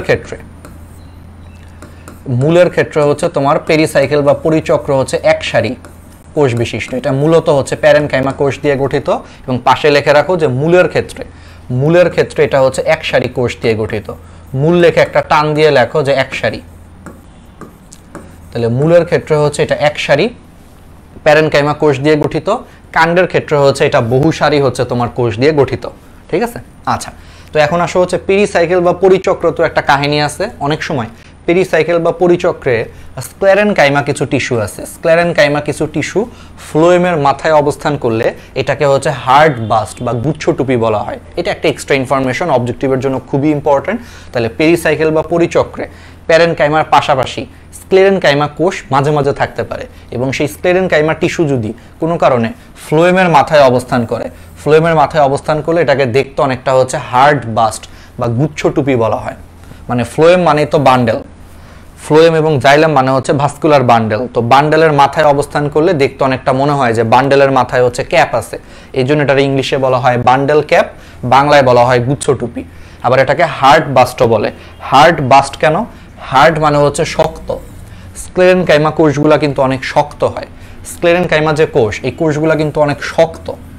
এই স্ক্লেরেনকাইমা হচ্ছে তোমার যেখানেই থাকবে, মনে রাখবা, তুমি যদি পড়তে যেয়ে কোথাও পাও যেখানে অনেক বেশি হচ্ছে স্ক্লেরেনকাইমা কোষ আছে, তার মানে তুমি ধরে নিবা যে ওই অংশটার মেন কাজ হলো দৃঢ়তা প্রদান করা, কারণ স্ক্লেরেনকাইমা কোষগুলো হচ্ছে অনেক শক্ত কোষ। তাহলে এগুলোর একটাই কাজ, দৃঢ়তা প্রদান করা। এই জন্য এগুলো শক্ত বলে এই অনেক সময় ফ্লোয়েমের মাথায় স্ক্লেরেনকাইমা অবস্থান করলে এটাকে হার্ড বাস্ট বা ইংলিশে বলা হয় বান্ডেল ক্যাপ বা বাংলায় গুচ্ছ টুপি বলা হয়। এটা সূর্যমুখীর ক্ষেত্রে পাওয়া যায়। অবজেক্টিভ ওকে। আর আমরা অলরেডি বলে ফেলছি যে একবীজপত্রী এবং দ্বিবীজপত্রী উদ্ভিদের মূলে এবং শুধুমাত্র হচ্ছে দ্বিবীজপত্রী উদ্ভিদের কাণ্ডে হচ্ছে পরিচক্র পাওয়া যায়। তো মূলের পরিচক্র এক সারি, কাণ্ডের পরিচক্র হচ্ছে একাধিক সারি কোষ দিয়ে গঠিত। এবার আসা হচ্ছে মজ্জা বা মেডুলা, এটাকে ইংলিশে মেডুলা বলে। এটা তুই যে একজন সংজ্ঞা বলছিলা বই থেকে, যে ভাস্কুলার বান্ডেলের মাঝখানে কেন্দ্রের অংশটারে বলা হয় হচ্ছে তোমার মজ্জা, যেটা হচ্ছে তোমার প্যারেনকাইমা দিয়ে গঠিত। মনে রাখবে অন্তঃস্টিরিয়র যত জিনিস আছে, অন্তঃস্টিরিয়র ভিতরে যা আছে সবগুলাই প্যারেনকাইমা, যা আছে মোটামুটি সবই প্যারেনকাইমা। আর কর্টেক্সটাও হচ্ছে প্যারেনকাইমা। তো মোটামুটি এগুলো প্রায় সবাই আসলে প্যারেনকাইমা দিয়েই গঠিত। এক্সেপ্ট কোনটা বাদে বলো তো? এক্সেপ্ট হচ্ছে তোমার অধতক বাদে।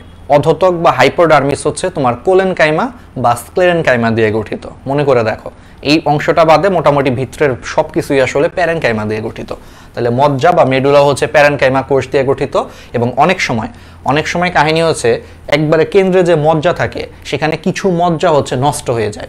তুমি চিন্তা করো, এটা হচ্ছে তোমার কেন্দ্রের মধ্যে অনেকগুলো হচ্ছে এরকম মজ্জা আছে। তো এই মজ্জাগুলো অনেক সময় নষ্ট হয়ে যায়। তো মজ্জাগুলো নষ্ট হয়ে গেলে উদ্ভিদের কাণ্ড বা মূলের ভিতরে হচ্ছে একটা ফাঁকা জায়গা তৈরি হয়, ফাঁকা গহ্বর তৈরি হয়। এটা হচ্ছে কোন ধরনের উদ্ভিদে পাওয়া যায়? কুমড়াতে পাওয়া যায়। এটা একটু ইম্পর্টেন্ট। তাহলে অনেক সময় কেন্দ্রে যে মজ্জা থাকে সেই মজ্জাগুলো নষ্ট হয়ে ফাঁকা ফাঁকা গর্ত তৈরি করে। এটা কোথায় পাওয়া যায়? কুমড়াতে পাওয়া যায়।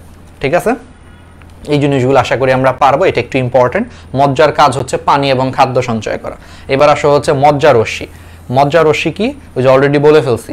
মজ্জারশ্মি হচ্ছে তোমার ওই যে মজ্জা থেকে কোষগুলা ওই দুইটা ভাস্কুলার বান্ডেলের মাঝখান দিয়ে পরিচক্র পর্যন্ত যখন যায়, ধরো যেটা হচ্ছে মজ্জার কোষগুলা, আর এটা মনে করো ভাস্কুলার বান্ডেল। অন্য কালার না দিয়ে রাখলে তুমি বুঝতে পারবা না। ধরো এটা হচ্ছে ভাস্কুলার বান্ডেল, এই নীলগুলা হচ্ছে ভাস্কুলার বান্ডেল। ঠিক আছে, তো চারপাশে তো ভাস্কুলার বান্ডেল আছে। তো চারপাশে ভাস্কুলার বান্ডেল থাকার কারণে মজ্জার কোষগুলো যখন তোমার ভাস্কুলার বান্ডেলের মধ্য দিয়ে পাশাপাশি দুইটা ভাস্কুলার বান্ডেলের মাঝখান দিয়ে মজ্জার কোষগুলো যখন কেন্দ্র থেকে একেবারে পরিচক্র পর্যন্ত যায়, তখন এটা একটা লাইনের মাধ্যমে যায়, মানে একটা সিঙ্গেল স্ট্রেট লাইনের মাধ্যমে যায়, যেটা হচ্ছে দেখতে অনেকটা রশ্মির মতো। তো এটার নাম দিচ্ছে হচ্ছে মজ্জারশ্মি। ঠিক আছে, এবং এই মজ্জারশ্মিও বুঝতেই পারতেছি এগুলো সবই প্যারেনকাইমা। তাহলে মজ্জারশ্মি হচ্ছে প্যারেনকাইমা দিয়ে গঠিত। এটা শুধুমাত্র দ্বিবীজপত্রী উদ্ভিদের কাণ্ডে পাওয়া যায়। আচ্ছা, এখানে একটা কাহিনী আছে। অ্যাকচুয়ালি আসলে মূলেও পাওয়া যায়, যে বললাম না সংযোজক টিস্যু। অ্যাকচুয়ালি এটা মজ্জার মতোই, আসলে মজ্জারশ্মির মতোই। যে এটা হচ্ছে মনে হয় রাজমৌ স্যারের বই সরাসরি লেখা আছে। এটা শুধুমাত্র হচ্ছে দ্বিবীজপত্রী কাণ্ডে পাওয়া যায়। ওকে, এটা অবজেক্টিভের জন্য তোমরা জেনে রাখতে পারো, সমস্যা নেই। আর অলরেডি বলে ফেলছি পাতার গ্রাউন্ড টিস্যুকে হচ্ছে মেজোফিল বলে, এগুলো আমরা পারি অলরেডি। ওকে, তাহলে এখন আসো এই যে আবার সেই সেম জিনিসটা আমি একটু ডিটেলস দেখানোর চেষ্টা করছি। যে দেখো এখানে সাদা কোষগুলো হচ্ছে মজ্জা। তাহলে এবার একটু ডিটেলস দেখো যে মজ্জা থেকে দেখো এই যে এই গোলাপি কালারটা হচ্ছে জাইলেম, এটা হচ্ছে জাইলেম, এটা হচ্ছে জাইলেম। তাহলে দুইটা জাইলেম মানে হচ্ছে ভাস্কুলার বান্ডেল। জাইলেম এবং ফ্লোয়েম মানেই হচ্ছে ভাস্কুলার বান্ডেল। তাহলে দেখো মজ্জার কোষগুলা দুইটা ভাস্কুলার বান্ডেলের মাঝখান দিয়ে যখন কেন্দ্র থেকে পরিচক্র পর্যন্ত গেছে, দেখো দুইটা ভাস্কুলার বান্ডেলের মাঝখান দিয়ে যখন কেন্দ্র থেকে পরিচক্র পর্যন্ত গেছে, তারা একটা সিঙ্গেল লাইনে গেছে, একটা স্ট্রেট লাইনে গেছে। এই লাইনটারই বলা হয় মজ্জারশ্মি। ঠিক আছে, ওকে। আর বাকিগুলো তো অলরেডি বুঝতেছই, প্যাসেজ সেল, ক্যাসপেরিয়ান স্ট্রিপ তো পড়াইছি। এই যে দেখো তোমাদেরকে আরেকটু ফিল করানোর জন্য আমি ছবিটা আনছি। এটা হচ্ছে উদ্ভিদের কাণ্ড বা গাছের গুড়ি আর কি, যেটা কেটে ফেলছো তুমি। তো সেখানে খেয়াল করো, এই যে দেখছো কেন্দ্র থেকে দেখো পরিচক্র পর্যন্ত মোটামুটি দেখো এগুলো রেখা গেছে, দেখো অনেকগুলো ডার্ক রেখা গেছে, এগুলাই হচ্ছে মজ্জারশ্মি, এগুলাই হচ্ছে মজ্জারশ্মি, মানে ফিল করো জিনিসগুলা, ঠিক আছে? ওকে, মজ্জারশ্মিকে ইংলিশে কি বলা হয়? Medullary race. রে রে মানে রশ্মি, আর মজ্জা ইংলিশ হচ্ছে মেডুলা, তাহলে মেডুলারি রেস বা বাংলায় বলা হয় মজ্জারশ্মি। ওকে, তাহলে আমরা এগুলা পারবো। পাতার গ্রাউন্ড টিস্যু আবার আসছে, এগুলা দরকার নাই, পড়ায় দিছি, শেষ। তাহলে গ্রাউন্ড টিস্যু শেষ। তাহলে এবার আসো এই অবজেক্টিভটার তোমরা একটু অ্যান্সার দাও। তোমরা একটা কাজ করো, এই ভিডিওটা হচ্ছে আবার একটু শেয়ার করো, ঠিক আছে? জনগণ হচ্ছে অনেক কম, জনগণ হচ্ছে ইদানিং হচ্ছে কমে যাচ্ছে, কেন কমে যাচ্ছে আল্লাহ জানে। তো এই জন্য আমরা একটা কাজ করব, আমরা আমাদের হলো যে কি বলে সামনে সামনে ধরো হলো তোমার এই বেসিকগুলো শেষ করার পর কিছু ওয়ান শট হচ্ছে সিকিউ এমসিকিউ ক্লাস নিব, যে ক্লাসগুলো দেখলেই তোমাদের হচ্ছে এইচএসসি পুরো A+ এর জন্য তোমরা একবারে 100% রেডি হয়ে যাবা, এবং সাজেশন দিব, সব কিছু দিব। সেগুলো আমরা একটা প্রাইভেট গ্রুপে নিব, কারণ আসলে পাবলিকলি কেন নেই না, এটার একটা মেইন কারণ হচ্ছে কি যে ভালো জিনিসের হলো মানুষ কখনো দাম দিতে চায় না। একটা জিনিস অনেক ভালোভাবে পড়াইলে আস্তে আস্তে মানুষ থাকে না, প্রথম দিকে খুব মানুষ থাকে, আস্তে আস্তে থাকে না। এই জন্য হচ্ছে আমরা একটা প্রাইভেট গ্রুপে নিলে তখন দেখবো মানুষজন পাগলের মতো হুমড়ি খেয়ে পড়বে যে প্রাইভেট গ্রুপে না জানি কি পড়াবে। তো আমরা কিছু প্রাইভেট গ্রুপ খুলে সেখানে কিছু শর্ত দিব, ওই শর্তগুলো ফুলফিল করে তোমরা অ্যাড হইলে সেখানে হচ্ছে আমরা কি বলে ক্লাসগুলো হচ্ছে নিব, বুঝছো? যে স্পেশাল যে মনে করো পরীক্ষার আগে যে ধরো ওই যে কিছু চটকদার ক্লাস আসে না, যে এক ক্লাসেই হচ্ছে 2টা সৃজনশীল কমন, 3টা সৃজনশীল কমন, ওইরকম কিছু যখন ক্লাস নিব তখন হচ্ছে আমরা এগুলো প্রাইভেট গ্রুপে নিব। তখন দেখবে যে তাহলে ঠিকই সেখানে মানুষ ক্লাস করবে, কারণ একটু হইলেও তখনও মানে কষ্ট করে ঢুকছে তো এখানে। আচ্ছা, তো তোমরা তারপরও আবার একটু শেয়ার করে দাও, যারা যারা ক্লাসটা দেখতেছো তারা আবার একটু শেয়ার করে দাও, কারণ আসলে কি স্টুডেন্ট কম থাকলে সত্যি কথা এগুলো হচ্ছে পড়াইতে ইচ্ছা করে না, এটা অনেস্ট একটা রিজন। কারণ আমাদেরও আসলে মোটিভেশন লাগে দিন শেষে, এই যে সামনে দাঁড়ায় যে এত বক বক করি, এটার পিছনে অনেক এনার্জি লাগে, অনেক এনার্জি খরচ হয়। দেখা যায় আমি মাঝে মাঝেই কিন্তু এখন অসুস্থ থাকি, এটা কিন্তু একটা সত্যি কথা। তোমরা এই জায়গাটায় দাঁড়ায় দেখো, 2-3 ঘন্টা এরকম দাঁড়াও, এবং এরকম কিন্তু আমাদের ডেইলি একটা না, দেখা যায় 2-3টা এরকম ক্লাস নেওয়া লাগে। তো অনেক সময় পেইড কোর্সের ক্লাস থাকে, ফ্রি ক্লাস থাকে, তো সব মিলায় হচ্ছে যে এরকম 2-3টা ক্লাস নিলেই কিন্তু আসলে আমাদের হাত পা ব্যথা করে, বিশেষ করে পা অনেক ব্যথা করে। তো এটা কিন্তু অনেক কষ্টের একটা কাজ। তো মানুষ না থাকলে কিন্তু আসলে কষ্টগুলো তখন করতে ইচ্ছা করে না। এজন্য সবাই একটু শেয়ার দিয়ে ফেলো, ফ্রেন্ডদের সাথে আবার একটু শেয়ার দাও, যারা চলে গেছিলো একটু মেনশন দাও, তাহলে আরও যেন কিছু মানুষজন আসুক, ঠিক আছে? শেয়ার দাও, মেনশন দাও আবার। ওকে, তো যেটা বলতেছিলাম আর কি, ঠিক আছে? তাহলে আমরা পারবো।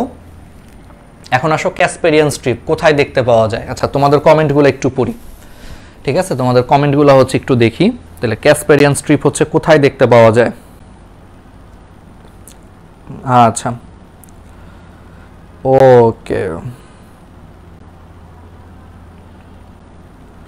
ওকে, এন্ডোডার্মিস। আচ্ছা, জারিন ঐশী সাহা, হ্যাঁ সেটাই আসলে মানে সত্যি কথাই। আসলে মানুষজন দেখবা যে কোনো কিছু আসলে করলে তখন মানুষজন হচ্ছে পাগল হয়ে যায় যে ভাইয়া ক্লাসগুলো একটু ফ্রি করে দেন, সবার জন্য নেন। কিন্তু ক্লাস নিলে দেখা যায় কি 2-3 দিন পরে আবার কাউকে খুঁজে পাওয়া যায় না। এই জন্য নিয়ম হচ্ছে যে ক্লাসগুলোর মাঝখানে মাঝখানে গ্যাপ দেওয়া উচিত, এবং এটা একটু সিস্টেম করা উচিত। তো আমি সামনে একটা প্ল্যান করছি, যেই প্ল্যানটা হচ্ছে যে তোমরা তোমাদের সবার ফ্রেন্ডদের মাঝখানে হচ্ছে ছড়িয়ে দিও। সামনে আমি তোমাদের বায়োলজি ধরো তোমার হাতে গোনা 10টা ক্লাস, 10 থেকে হচ্ছে 12টা ক্লাস নিব, হ্যাঁ ঠিক আছে? সিকিউ এর উপর হচ্ছে হয়তো তোমার 10টা বা একটু কমও হতে পারে, 7টা কি 8টা ক্লাসও নিতে পারি, 7টা বা 8টা ক্লাস নিব সিকিউ এর উপরে, আর 5-7টা নিব হচ্ছে তোমার এমসিকিউ এর উপরে, ঠিক আছে? তো এই ক্লাসগুলো যদি নেই, বা প্রত্যেকটা চ্যাপ্টারের উপর একটা করে এমসিকিউ ক্লাস নিব, আর প্রত্যেকটা চ্যাপ্টারের উপর যদি একটা সিকিউ ক্লাস নেই, তো এই ক্লাসগুলো হচ্ছে আমরা প্রাইভেট গ্রুপে নিব। তো ধরো মোটামুটি সব মিলে হচ্ছে 15-20টার মতো ক্লাস থাকতে পারে। সেই 15-20টা ক্লাস যদি তোমরা করো, আমি এটুকু বলতে পারি যে তোমরা A+ পাবা। এবং ওই ক্লাসের নামই হবে হচ্ছে ফাঁকিবাজ সিরিজ। আমাদের যেমন এই সিরিজটার নাম কি, ন্যানো বায়োলজি কোর্স, ঠিক আছে? ন্যানো বায়োলজি কোর্স কেন? কারণ আমরা হচ্ছে ন্যানো টেকনোলজি জিনিসটা কি, যে সাইজে অনেক ছোট বাট প্রচণ্ড কার্যকর। আমাদের ক্লাসগুলো কিন্তু সেম, দেখবা যে অন্য যে কোনো ক্লাসের তুলনায় আমাদের ক্লাসের ডিউরেশন কিন্তু অনেক কম। অন্যরা দেখবা যে একটা চ্যাপ্টারের ফুল ডিটেলস পড়াইতে গেলে, A to Z ধরে ধরে পড়াইতে গেলে তারা হচ্ছে যে 8-10 ঘন্টা ক্লাস নেয়, আর আমার ক্লাসগুলো হচ্ছে 3-4 ঘন্টা, ম্যাক্সিমামগুলোই হচ্ছে 3-4 ঘন্টার মধ্যে শেষ হয়ে যায়। অথচ আমার ক্লাসের ডিউরেশন কম, বাট এটা হচ্ছে একবারে ফার্স্ট ক্লাস, লাইক সব কিছু কভার করে দিছি। এই ক্লাসগুলো দেখলে আর কোনো কিছুই লাগে না। এই জন্য এটার নাম দিচ্ছে হচ্ছে ন্যানো বায়োলজি কোর্স, যে দেখতে ছোট বাট পারফরমেন্স অনেক বেশি। তো ওই ক্লাসগুলোর নাম দিছে আমি অলরেডি ভাবছি ফাঁকিবাজ সিরিজ। ফাঁকিবাজ সিরিজ কেন? ওই ক্লাসগুলোতে তোমার এরকম খুব একটা বেশি বেসিক ক্লিয়ার হবে না, বাট ওই ক্লাসগুলো করলে তুমি এইচএসসিতে প্লাস পাবা। আমি এইটুকু তোমাকে গ্যারান্টি দিতে পারি যে তুমি বেসিক ক্লিয়ার হোক বা না হোক ওই ক্লাসগুলো করলে এইচএসসিতে প্লাস পাবা, জাস্ট এইচএসসির জন্য, এইচএসসিতে প্লাস পাওয়ার জন্য শর্টকাট ক্লাস। তো সেই ফাঁকিবাজ সিরিজের ক্লাসগুলো হচ্ছে আমরা, এবং এই সিরিজটার নামই হবে ফাঁকিবাজ সিরিজ, কারণ এই সিরিজের আসলে ক্লাসগুলো ফাঁকিবাজ স্টুডেন্টরাই সবচেয়ে পছন্দ করে, যে অল্প সময় পড়ে কোনো মতো হচ্ছে বোর্ডে একটা প্লাস তোলা। তো সেই সিরিজের ক্লাসগুলো আমি ভাবতেছি যে আমি তো বায়োলজি আর কেমিস্ট্রি পড়াবো, তো এর মধ্যে যে কোনো একটা, হয় বায়োলজি অথবা কেমিস্ট্রি, এর যে কোনো একটা হচ্ছে আমি প্রাইভেট গ্রুপে নিব। এটা এক ধরনের এক্সপেরিমেন্টও তোমরা ধরতে পারো। আমি একটু দেখতে চাই যে আসলে প্রাইভেট গ্রুপে পড়াইলে কেমন স্টুডেন্ট হয়। আমি যতটুকু দেখছি আমার এক্সপিরিয়েন্স থেকে ওখানে স্টুডেন্ট অনেক বেশি হয়, কারণ পোলাপাইনে যে অনেক কিছু শেয়ার টেয়ার করে টোরে গ্রুপে ঢুকে, তো দেখা যায় যে ওইখানে পোলাপাইনও বেশি আর একটা হাইপ থাকে তখন, যে না জানি 10টা ক্লাসে কি পড়ায় ফেলবে বা 7টা ক্লাসে কি পড়ায় ফেলবে। ঠিক আছে, ওকে, তো এই হয়েছে কাহিনী। ওকে, ঠিক আছে, তাহলে এই জিনিসগুলো হচ্ছে যে আমরা পড়বো। হ্যাঁ, তানভীর আহমেদ রনি, সিরিজের নামটা অনেক সুন্দর। এক্স্যাক্টলি, তোমরা চিন্তা করো, এটা আসলেই তো ফাঁকিবাজ সিরিজই। কেন বলতেছি? এই সিরিজের ক্লাসগুলো করলে অবশ্যই কার্যকর, পরীক্ষার আগে এটা আবার খুব গুরুত্বপূর্ণ, কিন্তু এই সিরিজের ক্লাসগুলো করলে জাস্ট তোমার একটা উদ্দেশ্য ফুলফিল হবে, এটা হচ্ছে প্লাস পাওয়া। বাট এখানে কিন্তু কোনো বেসিক ক্লিয়ার হবে না, আবার অ্যাডমিশনের জন্য কিন্তু কিছু হবে না। আমি আগেই বলি, তোমরা যদি একসাথে সব ক্লিয়ার করতে চাও তাহলে হচ্ছে ন্যানো কোর্স হচ্ছে সবচেয়ে পারফেক্ট। ন্যানো কোর্স করলে তোমার বইয়ের A to Z সব বেসিক ক্লিয়ার হবে, এইচএসসি কাভার হবে, অ্যাডমিশন কাভার হবে। কিন্তু আর ফাঁকিবাজ সিরিজের জাস্ট এইচএসসিতে প্লাস পাওয়া, আর কিছু না, খালি কমন পাবা, তুমি প্রশ্ন কমন পাবা, প্যাটার্ন ধরে ধরে করাবো, যে এই চ্যাপ্টার থেকে এই দুই তিনটা সৃজনশীলই আসে, ধরে করায় দেবো, ব্যাস কমন। ঠিক আছে, ফাঁকিবাজ সিরিজ। আমার মাথায় এরকম আরো কয়েকটা সিরিজের নাম আছে। একটা হচ্ছে ফাঁকিবাজ সিরিজ, ন্যানো কোর্স তো নিচ্ছি, আর তারপরে হলো যে আমরা কিছু একাডেমিক সিরিজ বের করব, একাডেমিক কিছু জিনিস, আর হচ্ছে অ্যাডমিশনের কিছু সিরিজ বের করব। ঠিক আছে, ওকে ওকে, তাহলে এই জিনিসগুলা ওকে, ঠিক আছে। তাহলে তোমরা একটু অ্যান্সার দাও, কথা বললাম, তাহলে বলো ক্যাসপেরিয়ান স্ট্রিপ কোথায় দেখতে পাওয়া যায়? বলো এটা কোথায় দেখতে পাওয়া যায়? তাহলে তোমাদের এটা এখন পারা উচিত, অন্ততক বা এন্ডোডার্মিসে পাওয়া যায়। তাহলে অ্যান্সারটা হচ্ছে 1 নম্বরটা, অন্ততক বা এন্ডোডার্মিসে হচ্ছে ক্যাসপেরিয়ান স্ট্রিপ পাওয়া যায়। আচ্ছা, তাহলে এখন আসো তোমাদেরকে একটু মনে করায় দিই তারপরও, যে তোমরা হচ্ছে এই ক্লাসগুলোর নোট জমা দিও। ঠিক আছে, বারবার একটু মনে করায় দিই, ক্লাসের হচ্ছে নোট জমা দিও ডিএমসি স্টেশন ফেসবুক গ্রুপটাতে। ওকে, সাথে হচ্ছে হ্যাশট্যাগ ইউজ করো, লিখে রাখছে আজকে ন্যানো বায়োলজি কোর্স হ্যাশট্যাগটা, প্রত্যেকদিন আসলে লিখতে ভালো লাগে না। এটা হচ্ছে 14 নম্বর ক্লাস, তাহলে ক্লাস 14। আর হচ্ছে তোমরা অবশ্যই ক্লাস লিঙ্কটা হচ্ছে তোমরা শেয়ার করো ক্লাসের নোটের পাশাপাশি বা ইসের পাশাপাশি। আর তোমাদের মধ্যে যারা ক্লাস মিস করছো, যারা নতুন বা যারা হচ্ছে ইউটিউবে ক্লাসটা রেকর্ড দেখবা পরবর্তীতে, তাদেরকে বলে রাখি যে আমাদের ডিএমসি স্টেশন ইউটিউব চ্যানেলটার ন্যানো বায়োলজি কোর্স নামে একটা প্লেলিস্ট আছে। এই প্লেলিস্টে সিরিয়ালি হচ্ছে সবগুলা ক্লাস মানে সাজানো আছে, তোমাদের বায়োলজির ফুল শর্ট সিলেবাস কভার করা আছে, এবং ফুল ডিটেলসে বেসিক সহ। এই ক্লাসগুলো যদি করো, তোমাদের আর বায়োলজি কোথাও প্রাইভেট পড়তে হবে না, কিছুই করতে হবে না। এই ক্লাসগুলো হচ্ছে মোর দ্যান এনাফ, এবং এই ক্লাসগুলো হচ্ছে ফ্রেশারদের জন্য প্রযোজ্য। একবারে নতুন কেউ যদি ক্লাসগুলো দেখে, যে জীবন একটা চ্যাপ্টারও দেখে নাই, বা নতুন কলেজে উঠছে, ধরো এসএসসি 22, মানে যারা এইচএসসি 24 ব্যাচ আসবে, কিছুদিন পরে যারা এইচএসসি 24 ব্যাচ আসবে, ওরাও যদি ক্লাসগুলো দেখে, A to Z সব বুঝবে, না বোঝার কোনো কারণ নাই। সো এটা সবার জন্য আসলে ক্লাসগুলো। তো অবশ্যই শেয়ার করবা, জুনিয়র সিনিয়র যারা আছে সবার সাথে শেয়ার করবা। ঠিক আছে, যারা বায়োলজি পছন্দ করে বা যাদের কাছে বায়োলজি হেট করে, সবার কাছে শেয়ার করো, আর কোনো প্রবলেম থাকবে না। ওকে, আর আমাদের 2টা কোর্স চলতেছে, প্রয়াস 2.0, তোমরা জানো এটা হচ্ছে মেডিকেল কোর্স, এইচএসসি 22 এবং 21 হচ্ছে মেডিকেল কোর্স। তো অবশ্যই এনরোল করো। এখানে হচ্ছে তোমাদের পার্সোনাল মেন্টরিং থাকতেছে, অসাধারণ সব ক্লাস থাকতেছে, তারপরে হচ্ছে রেগুলার এক্সাম থাকছে, তারপরে হলো যে অনলাইন এক্সাম, অফলাইন এক্সামের ব্যবস্থা থাকতেছে, লেকচার নোট দিচ্ছি, দাগানো বই দিতেছে, অনেক কিছুই হচ্ছে সাথে থাকতেছে। সো অবশ্যই তোমরা হচ্ছে এনরোল করো। এনরোলের লিঙ্কটা হচ্ছে উপরে দেওয়া আছে, উপরে ডেসক্রিপশনটা চেক করতে পারো, বা এই ভিডিওটা যখন শেষ হয়ে যাবে লাইভের পরেও তোমরা উপরে ডেসক্রিপশন চেক করলে কোর্সের লিঙ্ক পেয়ে যাবা। আর আরেকটা কোর্স রানিং হয়েছে শুভ্রতা 1.0। তোমরা অনেকেই শুভ্রতা 1.0 তে হচ্ছে ভর্তি হয়েছিলা, বাট আসলে সত্যি কথা হচ্ছে যে আমরা ওই যে প্রয়াসটা ক্লাস শুরু হয়েছে, প্রয়াসের একটু ব্যস্ততার কারণে শুভ্রতা হচ্ছে এখনও কাউকে আমরা অ্যাড দেই নাই। অনেকেই ভর্তি হয়ে গেছে, অলরেডি 30 জনের মতো ভর্তি হয়ে গেছে দেখলাম কালকে, তো কাউকে অ্যাড দেই নাই। সো যারা এই মুহূর্তে লাইভটা দেখতেছো টেনশন করার কারণ নাই, কারণ তোমাদের শুভ্রতা কোর্সের ক্লাস শুরু হবে 15 সেপ্টেম্বরের পর থেকে। তো এর আগে আমরা আজকে কালকের মধ্যেই আমি গ্রুপ খুলছি, আজকে রাত্রে ইনশাল্লাহ আমি চেষ্টা করবো তোমাদের সবাইকে যারা যারা অলরেডি পে করছো শুভ্রতা কোর্সের জন্য, ওদেরকে একটু দেরি হচ্ছে, ওদেরকে আমরা হচ্ছে অ্যাড করে দিব। আর বাকিরা যারা অবশ্যই বায়োলজিটা এইচএসসি পর্যন্ত পড়তে চাও, এইচএসসি 23 ব্যাচ, কারণ পড়ার উপরে তো থাকতে হবে।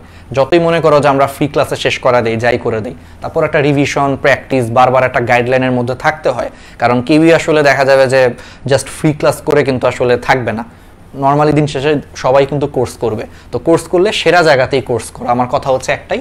তো শুভ্রতা 1.0 এইচএসসি 23 ব্যাচের জন্য এখানেও পার্সোনাল মেন্টরিং থাকবে, ক্লাস থাকবে, ক্লাসের লেকচার নোট, দাগানো বই সব কিছু পাবা, এক্সাম থাকবে। তো যারা যারা করতে চাও অবশ্যই হচ্ছে যে এনরোল করে ফেলো। অলরেডি 30 জনের মতো এনরোল করে ফেলছে, এখনও কিন্তু ক্লাস শুরুই হয়নি। আরও অনেক মানুষ করবে, আস্তে আস্তে দেখবা যেখানে 2-4-500 পোলাবাইন করে ফেলবে 2-1 মাসের মধ্যেই, ঠিক আছে, বা 2-3 মাসের মধ্যে। তো অবশ্যই এনরোল করে ফেলো, এখন এনরোল করলে ডিসকাউন্ট পাবা, পরে হয়তো ডিসকাউন্ট আর পাবা না, ঠিক আছে।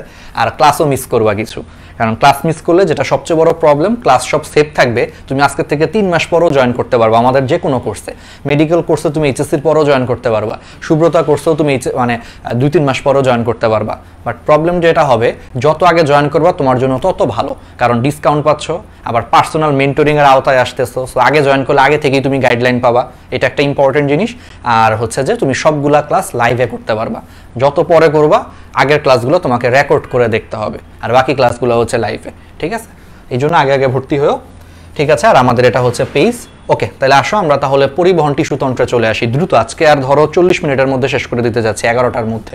কয়টা বাজে দেখি, পারবো কিনা বুঝতেছি না, বাট চেষ্টা করবো 11টার মধ্যে শেষ করে দেওয়ার জন্য। আচ্ছা, তো ফার্স্টে চলে আসা হচ্ছে তাহলে পরিবহন টিস্যুতন্ত্র। তো পরিবহন টিস্যুতন্ত্রের মধ্যে ফার্স্টেই পরিবহন টিস্যুতন্ত্রের আরেকটা নাম আছে, এটাকে ফ্যাসিকুলার টিস্যুতন্ত্র বা ভাস্কুলার টিস্যুতন্ত্র বলা হয়। তাহলে এটাকে কি বলা হয়? পরিবহন টিস্যুতন্ত্রের আরেকটা নাম হচ্ছে এটাকে ফ্যাসিকুলার টিস্যুতন্ত্র বা ভাস্কুলার টিস্যুতন্ত্র হচ্ছে তোমার বলা হয়।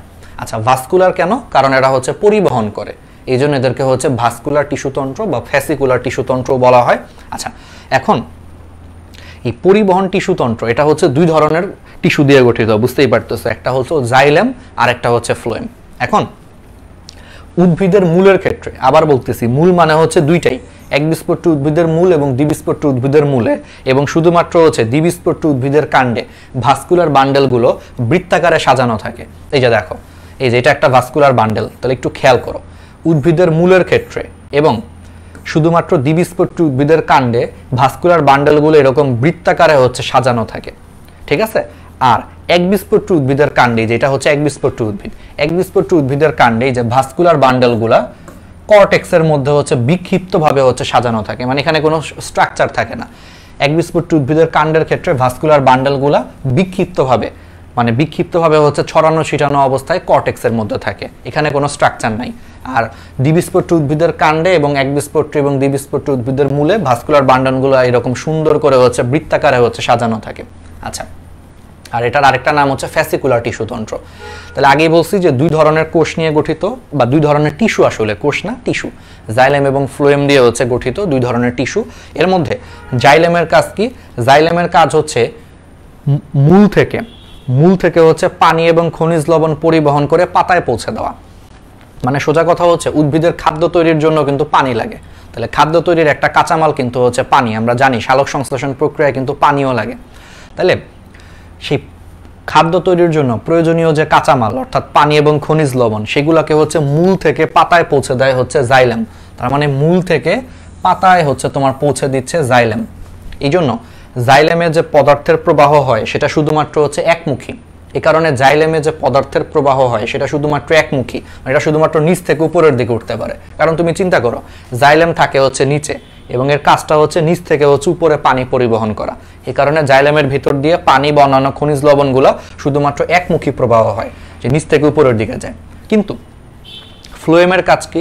ফ্লোয়েমের কাজ হচ্ছে পাতায় মনে করো খাদ্য তৈরি হয়ে গেছে, তাহলে পাতায় প্রস্তুতকৃত খাদ্যকে হচ্ছে এখন পাতা থেকে বিভিন্ন জায়গায় ডিস্ট্রিবিউট করা হচ্ছে ফ্লোয়েমের কাজ।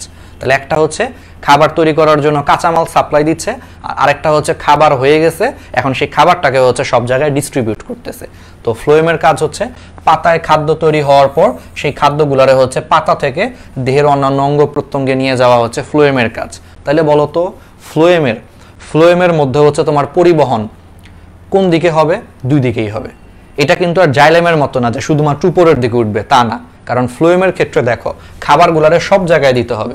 সব জায়গায় বলতে এখান থেকে উপরেও পাঠাইতে হবে, আবার এখান থেকে কিন্তু নিচেও পাঠাইতে হবে, কারণ পুরো বডিতেই খাবার পাঠাইতে হবে। শুধু উপরের দিকে পাঠালে তো হবে না, নিচের দিকেও তো খাবার পাঠাইতে হবে। এই কারণে ফ্লোয়েম হচ্ছে সব দিকে হচ্ছে ডিস্ট্রিবিউট করতে পারে। অর্থাৎ ফ্লোয়েমের মধ্যে খাদ্য উপাদান মানে পানি, খনিজ লবণ বা যা যা পরিবহন করে এটা হচ্ছে উভয় দিকেই চলতে পারে। অর্থাৎ এগুলো উপরের দিকেও যেতে পারে, আবার এটা নিচের দিকেও নামতে পারে।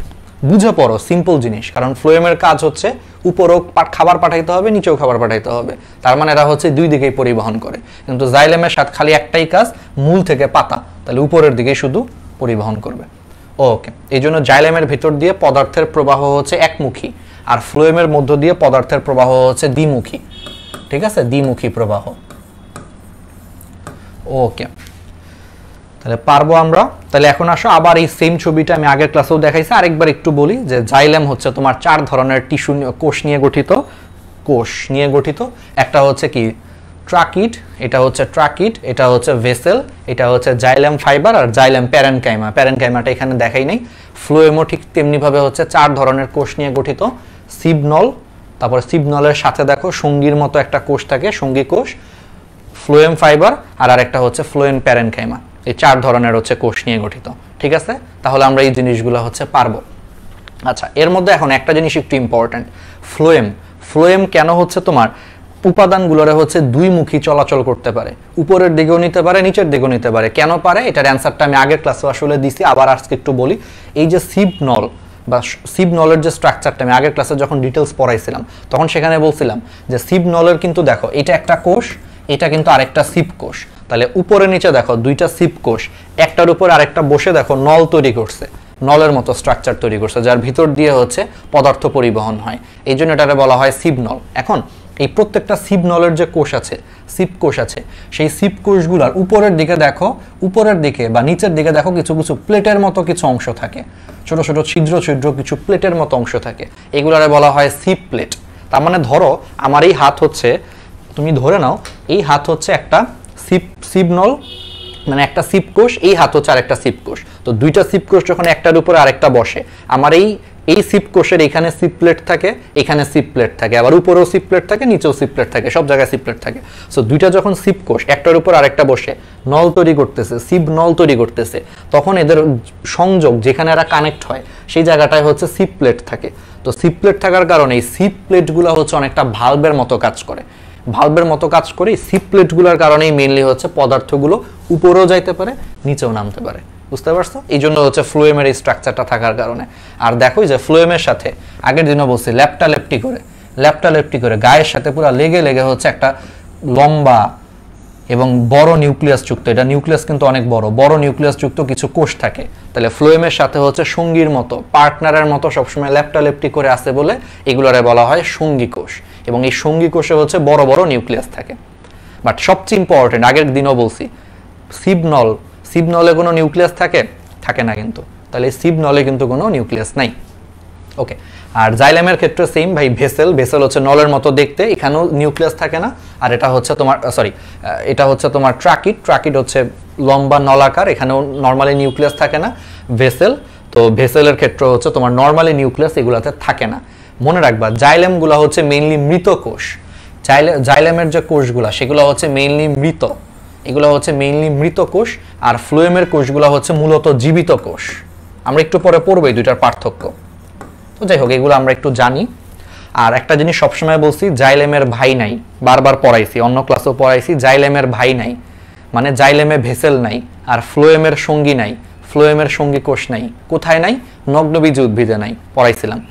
নগ্নবীজি উদ্ভিদের ক্ষেত্রে জাইলেমের ভাই নাই, ফ্লোয়েমের সঙ্গী নাই, মানে জাইলেমে কোনো ভেসেল থাকে না, ফ্লোয়েমে হচ্ছে সঙ্গী কোষ থাকে না। ওকে, ঠিক আছে। আচ্ছা, এইবার আসো কিছু কাহিনী আছে জাইলেমের মধ্যে। আবার কিছু জাইলেম আছে, এটা একটু ইম্পর্টেন্ট, এটা আগে পড়াই নাই। কিছু জাইলেম হচ্ছে তোমার বড় বড় গর্তযুক্ত। তাহলে জাইলেমের মধ্যে হচ্ছে তোমার কিছু জাইলেম আছে যারা হচ্ছে বড় বড় গর্তযুক্ত। তো বড় বড় গর্তযুক্ত যে জাইলেম আছে সেই জাইলেমগুলোরে তোমার বলা হয় মেটাজাইলেম। তাহলে দেখো এই যেখানে জাইলেম আঁকছে, এই সবুজগুলো হচ্ছে জাইলেম। তো জাইলেমের মধ্যে কিছু জাইলেম আছে হচ্ছে বড় বড় গর্তযুক্ত। তাহলে বড় গর্তযুক্ত জাইলেমকে বলা হয় মেটাজাইলেম। মনে রাখবা কেমনে? মনে রাখতে পারো ভাইয়া, মেটা মানে হচ্ছে মোটা। মেটা মানে কি? মোটা। তো এগুলো হচ্ছে অনেক মোটা, এই জন্য এটারে বলা হয় মেটাজাইলেম। তাহলে বড় গর্তযুক্ত জাইলেমকে বলা হয় মেটাজাইলেম। আর কিছু কিছু জাইলেম আছে যেগুলো হচ্ছে অনেক ছোট। কিছু জাইলেম আছে যেগুলো হচ্ছে অনেক ছোট।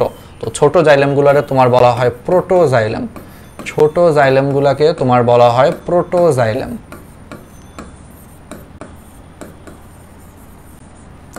তাহলে কিছু জাইলেম আছে যেগুলো হচ্ছে বড় গর্তযুক্ত, তাহলে মনে রাখবে এগুলো দেখতে মোটা, এই জন্য এটাকে বলা হয় মেটাজাইলেম। আর কিছু জাইলেম হচ্ছে তোমার ছোট গর্তযুক্ত। ছোট গর্তযুক্ত জাইলেমগুলোরে তোমার বলা হয় প্রোটোজাইলেম। প্রোটোজাইলেম বা এটার আরেকটা বাংলা হচ্ছে আদি জাইলেম। প্রোটোজাইলেম বা এটার আরেকটা বাংলা হচ্ছে আদি জাইলেম। আচ্ছা, কেন বলা হয়? কারণ প্রোটোজাইলেম বা আদি জাইলেমগুলো হচ্ছে অনেক আগে তৈরি হয়েছে, মানে এরা হচ্ছে ভ্রূণীয় অবস্থার সময়ই তৈরি হয়েছিল, অনেক আগে তৈরি হয়েছে, এই জন্য এগুলারে বলা হয় প্রোটো বা আদি জাইলেম। আর মেটাজাইলেম আসলে হচ্ছে অনেক পরে তৈরি হয়েছে, ঠিক আছে, এই জন্য এটারে বলা হয় মেটাজাইলেম। বাট তোমরা মনে রাখবা মেটাজাইলেম হচ্ছে সাইজে বড় মোটা, আর প্রোটোজাইলেম বা আদি জাইলেম হচ্ছে সাইজে ছোট। আচ্ছা, এখন আসো, একটু আগে তোমাদেরকে একটা জিনিস পড়াইছে, এখানে দুইটা জিনিস একটু ইম্পর্টেন্ট।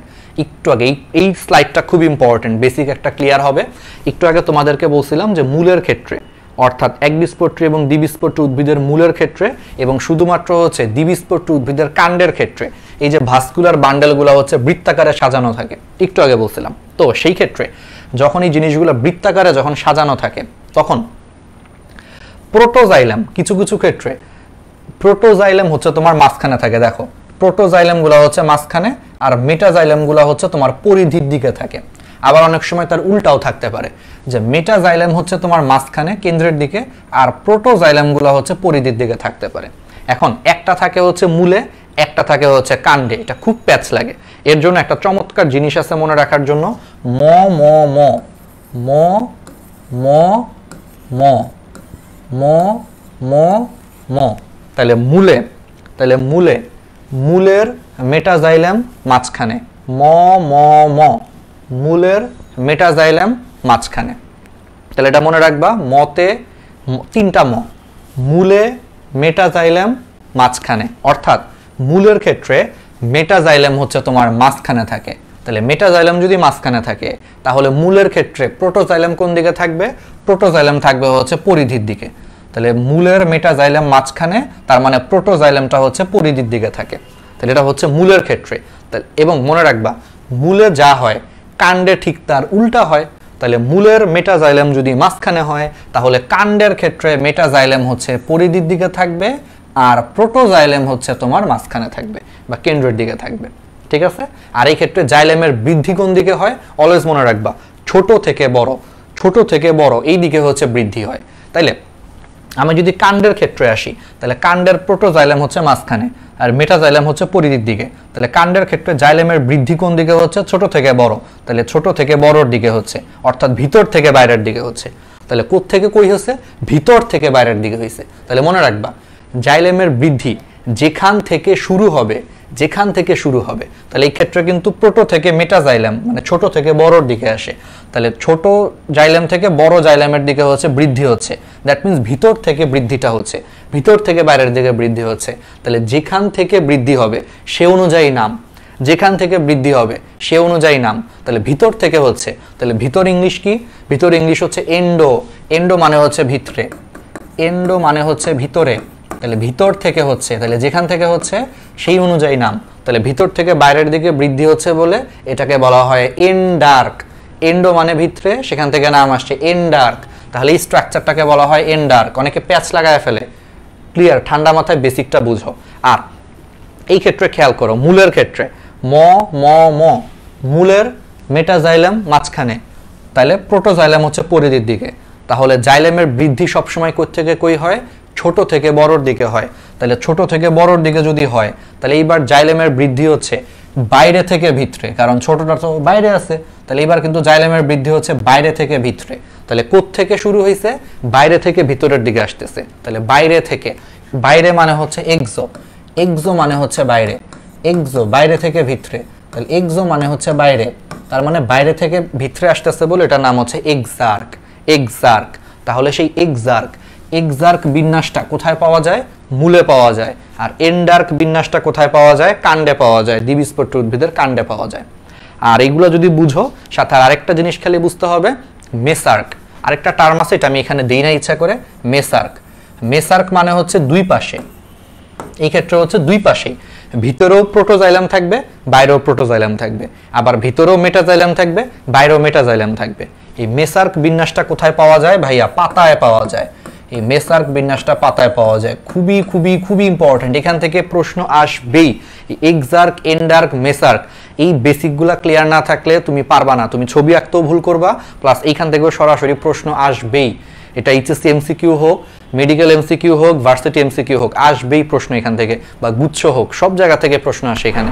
ওকে, তাহলে মেসার্ক, এন্ডার্ক, এক্সার্ক, এই তিনটা টার্মকে আমরা বুঝতে পারছি। আমি আরেকটু সিম্পলি বলে দেই, আরেকবার বলি, মূলের মেটাজাইলাম মাঝখানে, এটা ইম্পর্টেন্ট। তাহলে মূলে মেটাজাইলাম মাঝখানে, তাহলে প্রোটোজাইলাম হচ্ছে বাইরের দিকে, পরিধির দিকে। তাহলে কাণ্ডে হচ্ছে উল্টা, তাহলে কাণ্ডে মেটাজাইলাম হচ্ছে বাইরে, তাহলে প্রোটোজাইলাম হচ্ছে ভিতরে। ব্যাস, তাহলে মনে থাকবে খুব সহজেই, ম ম ম, তাহলে ইজি হয়ে গেল ব্যাপারটা। আচ্ছা, এখন আসো, জাইলেমের বৃদ্ধি হয় সবসময় ছোট থেকে বড়র দিকে। আমরা আগে ছোট ছিলাম, ছোট থেকে বড় হয়েছি, তার মানে আমাদের বৃদ্ধি হয় ছোট থেকে বড়র দিকে। তো ছোট থেকে বড়র দিকে যদি বৃদ্ধি হয়, তাহলে কাণ্ডের ক্ষেত্রে হচ্ছে ছোটটা ভিতরে থাকে, তাহলে ভিতর থেকে বৃদ্ধি শুরু হয়েছে। তাহলে কোথা থেকে শুরু হয়েছে? ভিতর থেকে। ভিতর ইংলিশ হচ্ছে এন্ডো, এই জন্য এটার নাম দিছে হচ্ছে এন্ডার্ক। আচ্ছা, এবার আসো মূলের ক্ষেত্রে। মূলের ক্ষেত্রে হচ্ছে ছোট থেকে বড়, তাহলে ছোটটা হচ্ছে বাইরে থাকে, তাহলে এবার বৃদ্ধি শুরু হয়েছে বাইরে থেকে। বাইরে মানে হচ্ছে এক্সো, এক্সো মানে বাইরে, তাহলে এটার নাম হচ্ছে এক্সার্ক। আর পাতার ক্ষেত্রে হচ্ছে সব জায়গাতেই থাকে, এই প্রোটোজাইলামটা ভিতরেও থাকে, বাইরেও থাকে, আবার মেটাজাইলামটাও ভিতরে থাকে, বাইরে থাকে, দুই জায়গাতেই থাকে। এই জন্য পাতার এই বিন্যাসটারে বলা হয় মেসার্ক। ঠিক আছে, তাহলে এক্সার্ক পাওয়া যায় হচ্ছে মূলে, বুঝতেই পারতেছো, এটা হচ্ছে মূলে পাওয়া যায় এক্সার্ক, কাণ্ডে পাওয়া যায় হচ্ছে এন্ডার্ক, আর পাতায় পাওয়া যায় হচ্ছে মেসার্ক। ঠিক আছে, আশা করি ক্লিয়ার। এটা খুব ইম্পর্টেন্ট একটা টপিক, কাজে লাগবে।